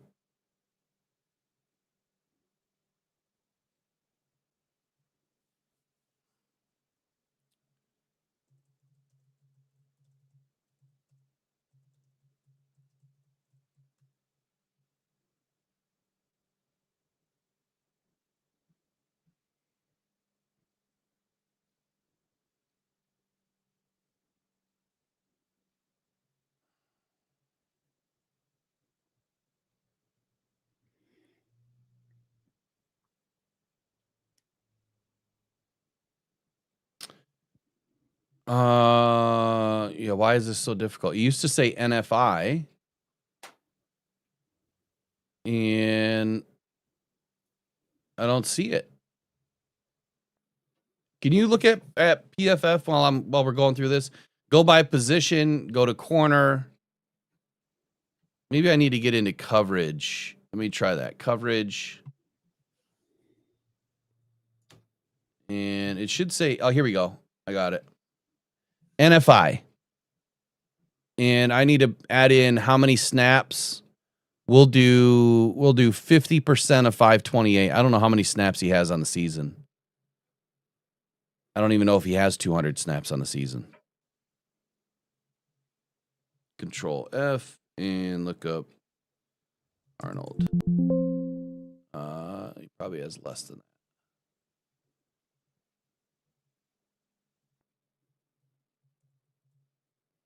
Okay, here he is. He is top 50 in the league right now, 88.6 with passer rating. Top 50. So in a league where you have 64 starters, he's at least in the top 64, and he's only played half the season. Okay, but how much better are the rest? And this is only 20% of snaps, right? So he has 209 snaps. Let me do it by that. Let me do it by 200 snaps or more.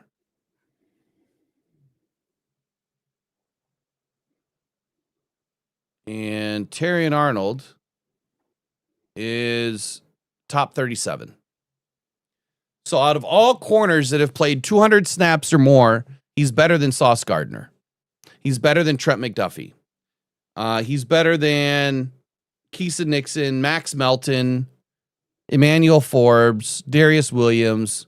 Who's right ahead of him? Cooper DeJean, 88. So 0.6 better. Javon Bullard, 0.5 better. Kamari Lassiter, the guy that I absolutely loved, 2 points better. The number one guy in the league right now is Jamel Dean at 29.8. Nate Wiggins, 63.9. If you're a top 10, you're 69.7 or better. If you're a top 15, you're 75.2. If you're Pat Surtain, you're 76.1. So he's not doing that bad, is he? He's really not. Because passer rating against is all I really would look at right off the get. So is he a hit? So far, I'll say 50-50. He has to stay on the field. Ennis Rakestraw is a miss so far because of injury. Giovanni Manu is depth. So they got quality depth. that hasn't played and then gets injured. Sione Vaki. Okay, it's been a rough year for injury, but when he's in, he's a hit. Again, On special teams, yes. Special teams ace is exactly why they brought him in. And if you notice, our special teams has gotten better since him and Rodrigo have been back. Yes. Kai Wingo, not enough tape yet, right? Hasn't played enough this year. I don't even know if he's played at all this year. He hasn't played a snap this year. And so last year he got in a few snaps, but he's been edged out because we've had other guys like Wheat and Lacey. Huge pickups by Brad Holmes, by the way. Perfect pickups. Guys have been playing great this year, in spades, right? At times. But Makai Wingo, depth. That's all he is. But again, it's the third season, and you're adding players that hardly are going to play. Christian Mahogany, hit. He played a lot of starting snaps tail end of last year, last 2 games. And for the first, 6 games or whatever it was this year, was playing pretty well when he was in. Not perfect, but pretty well. But he's a hit. Mahogany. And even if Mahogany turns out to be high quality depth, even better. When Brad goes out and get us a new guard next year and a new center and a new left tackle. It's probably going to be our first 3 picks. You guys are going to hate the draft. Okay, let's get into this year. So we don't have any all-pros or Pro Bowlers in last year's draft just yet. Last year's draft, depth guys, high-quality depth guys, special teams guys. You're filling and plugging in some holes. Terrion Arnold's going to end up being a really good player. Tyleik Williams hit right off the get.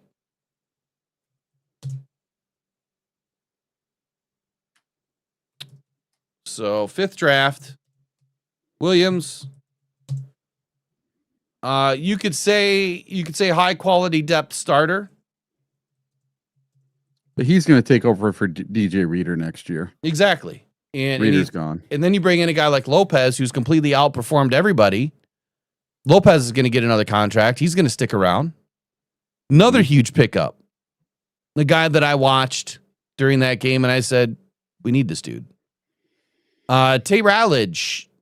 He's going to end up being a good player. He's not having the greatest season. I'll say the same thing about secondary. Cohesion's a problem. Too many guys coming in and out. Too many injuries. And terrible play calling is putting Tate Rowledge, in a position of loss because it's too confusing. Isaac Tisla, future. And even if he's the 5th or the 6th option, he's going to grow into a really good receiver. It took Amon-Ra St. Brown 2 seasons. Right? His 2nd season, he started to take off. It was the second half of the first year or the last quarter of the first year that he started to get targeted because he was the last receiver left. Isaac Tesla's not in that situation yet. But when he's been on the field and when he's been called up to make a play, he goes and he makes a play. So far, so good. Yet to be seen a lot more. Miles Frazier, don't know yet. Don't know. Was not expected to play this year anyway. So don't know. Ahmed Hassani, don't know. Dan Jackson's on IR, don't know. Dominic Lovett, don't know because he's the 7th or 8th receiver. 7th receiver. I'm amazed he wasn't called up this week. He still might be. He's that big body Deebo Samuel type receiver. And I would not be surprised to see Lovett get called up this week. Yeah, he probably will be if Amon-Ra's out, I would assume. But TK85 will definitely be up. Oh, yes. So again, tell me where he's missed. Because if you're any other team in the league, and we could do this all day, we could go and compare our drafts to any other GM in their first 5 years. And Brad Holmes is going to be 1, 2, or 3. He's not going to be any less than the 3rd best GM in the league. Didn't he win GM of the year last year? He sure did. 2 years in a row. 2 years. Oh, 2 years in a row. Yep. Yeah. And you want to throw him under the bus this year. You want to throw Brad Holmes under the bus because why? Frank Ragnow decides to retire early without telling him before the draft. And even if he did, I don't think it changes a whole lot because there's some other players that maybe you needed or had to have, and it just wasn't lining up. Yeah, could you have probably snagged a center? I'd have to go back and review, and I'll do that. But if you were to look at what the Lions have right now since 2021, Penei Sewell 3 times Pro Bowl, All-Pro. Monroe St. Brown 2 times Pro Bowl, All-Pro. Aiden Hutchinson, Pro Bowl. Kirby Joseph, All-Pro. Right? He did not get the Pro Bowl. They snubbed him. Sam Laporta, Pro Bowl. We'll have an All-Pro. Jameer Gibbs, 2 times Pro Bowl. Jack. It's soon to be 3. Yeah, soon to be 3 and All-Pro hopefully this year. Jack still developing Pro Bowl votes. Yes. All-Pro votes. No. Getting close. I mean, he was up for Defensive Rookie of the Year last year. Right? Was it year before? Or year before, I mean. And he finished like 5th or whatever, 6th. Terry and Arnold, no, nothing yet. We don't know yet. Tyleik Williams, probably nothing. But just even those guys, it's a pretty damn good set of players. Yeah. There's 31 other teams that would take our roster in a heartbeat. So in a heartbeat. I'm going to tell you this right now. Out of the 5 losses we have this year, all 5 of them boil down to coaching for me.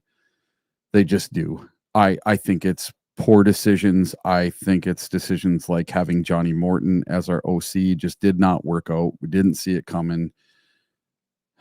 I think there's some stubbornness on coaching that needs to change.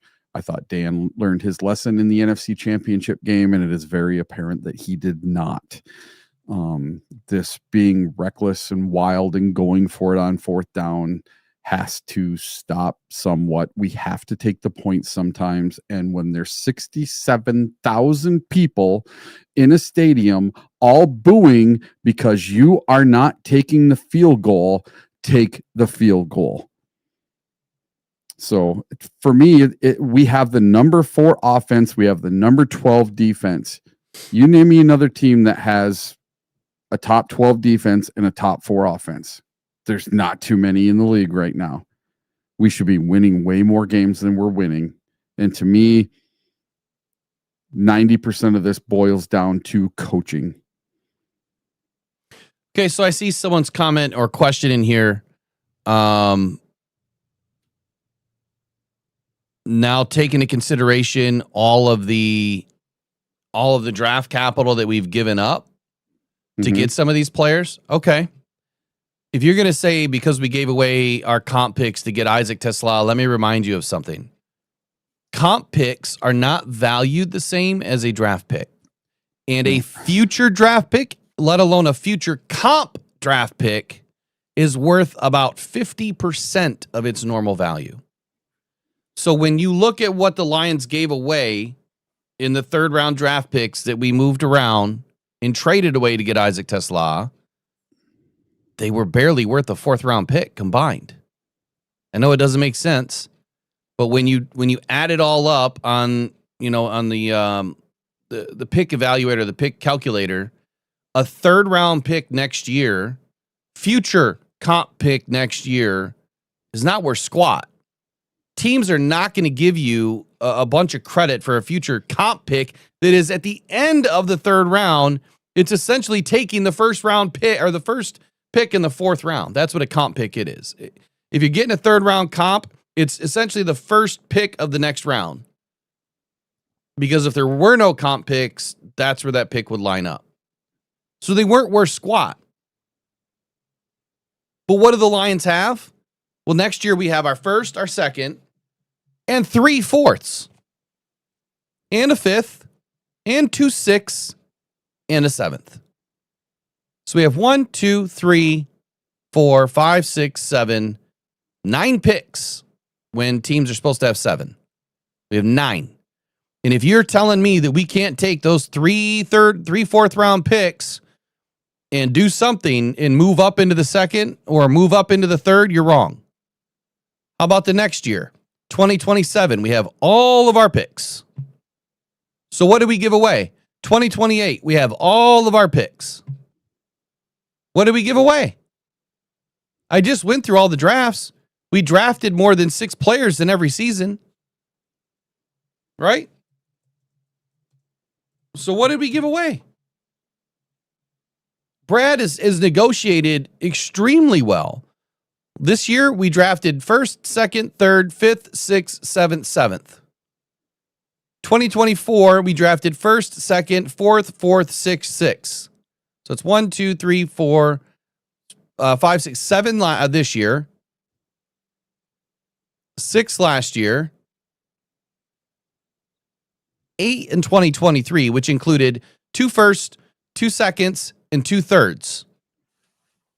We drafted 1, 2, 3, 4, 5, 6, 7, 8 in 2022, 2 firsts, 1 second, and a third. And then in 2021, we drafted 1, 2, 3, 4, 5, 6, 7. So in one draft, we've had less than 7 picks, and that was in 2024. But next year we have 9 picks, and I guarantee you we will end up with an extra 1st round pick or 2nd round pick by the time we're all said and done. So no, Brad Holmes has not screwed the team. He has not screwed the future. That's why he's been tight with the purse, because we have money to move. We have draft capital to move. We have players that we can move.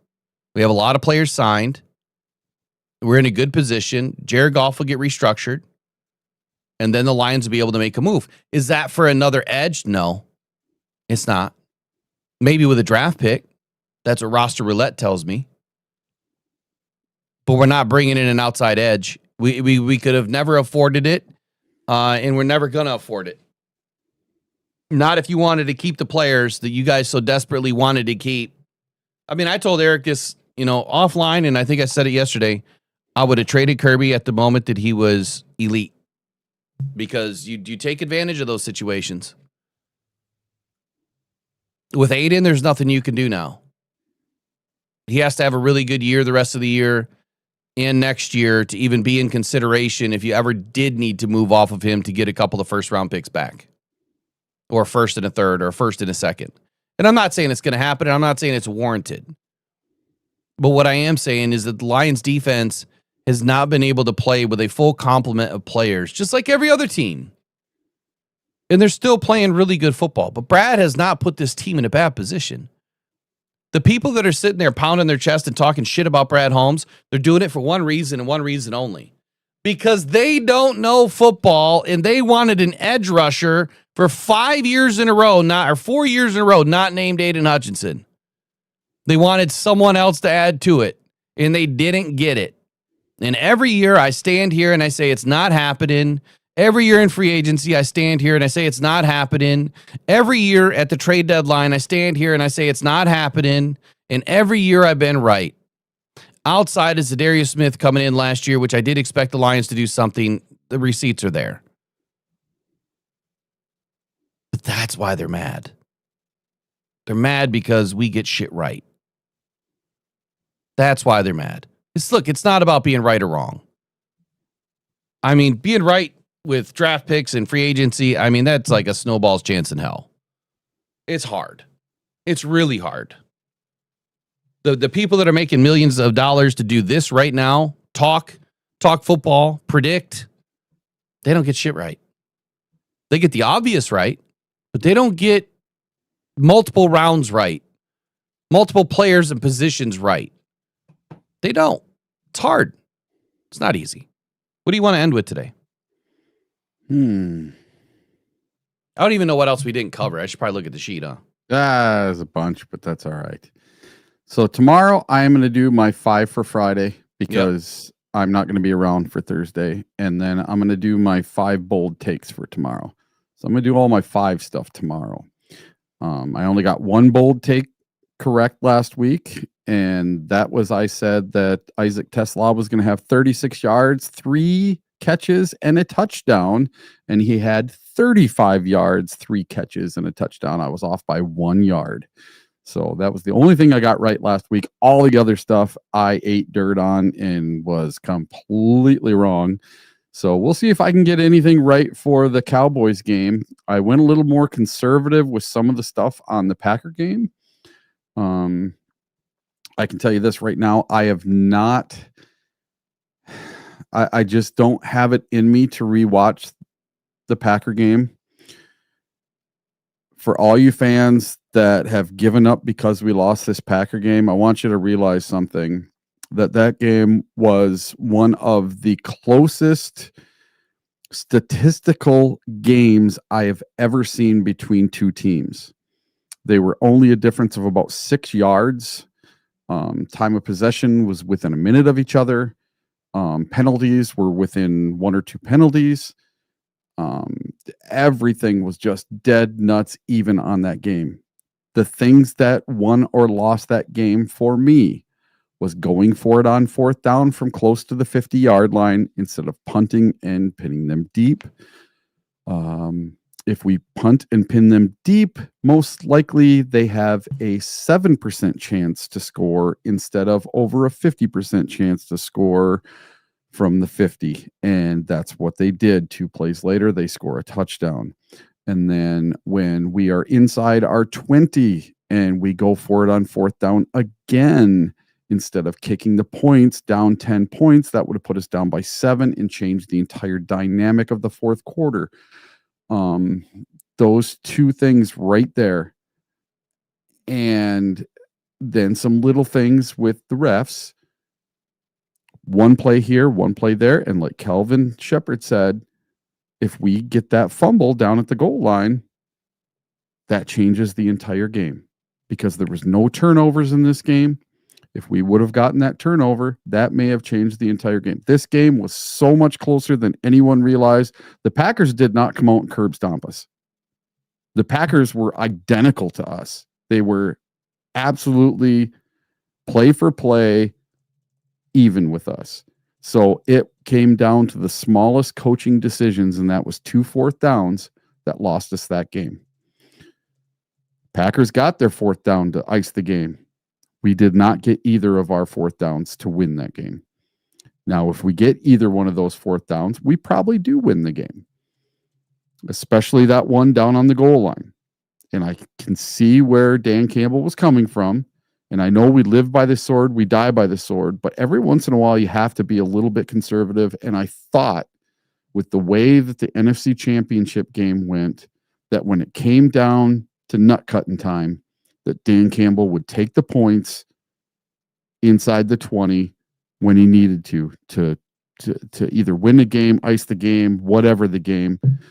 It doesn't always have to be put your foot on their throat. Sometimes you just have to hold them down for a split second longer. You don't always have to go for this kill them by 50 points thing. Just win. We just need to win. And against the Cowboys, I hope that Dan isn't completely conservative, but I hope that when we do go for it on 4th downs, that it's in sensible areas, and that when we're allowed to take points, we take the points this week. So please, Dan Campbell, if you're listening, take the points. Yeah, right. He's listening. So I'm gonna say something that I said a couple weeks ago. Remember when I said I don't care if we win by 1 point? No, me neither. I don't care if we win by 1 point. A win is a win is a win. Do I love the heart attack games? Yes and no.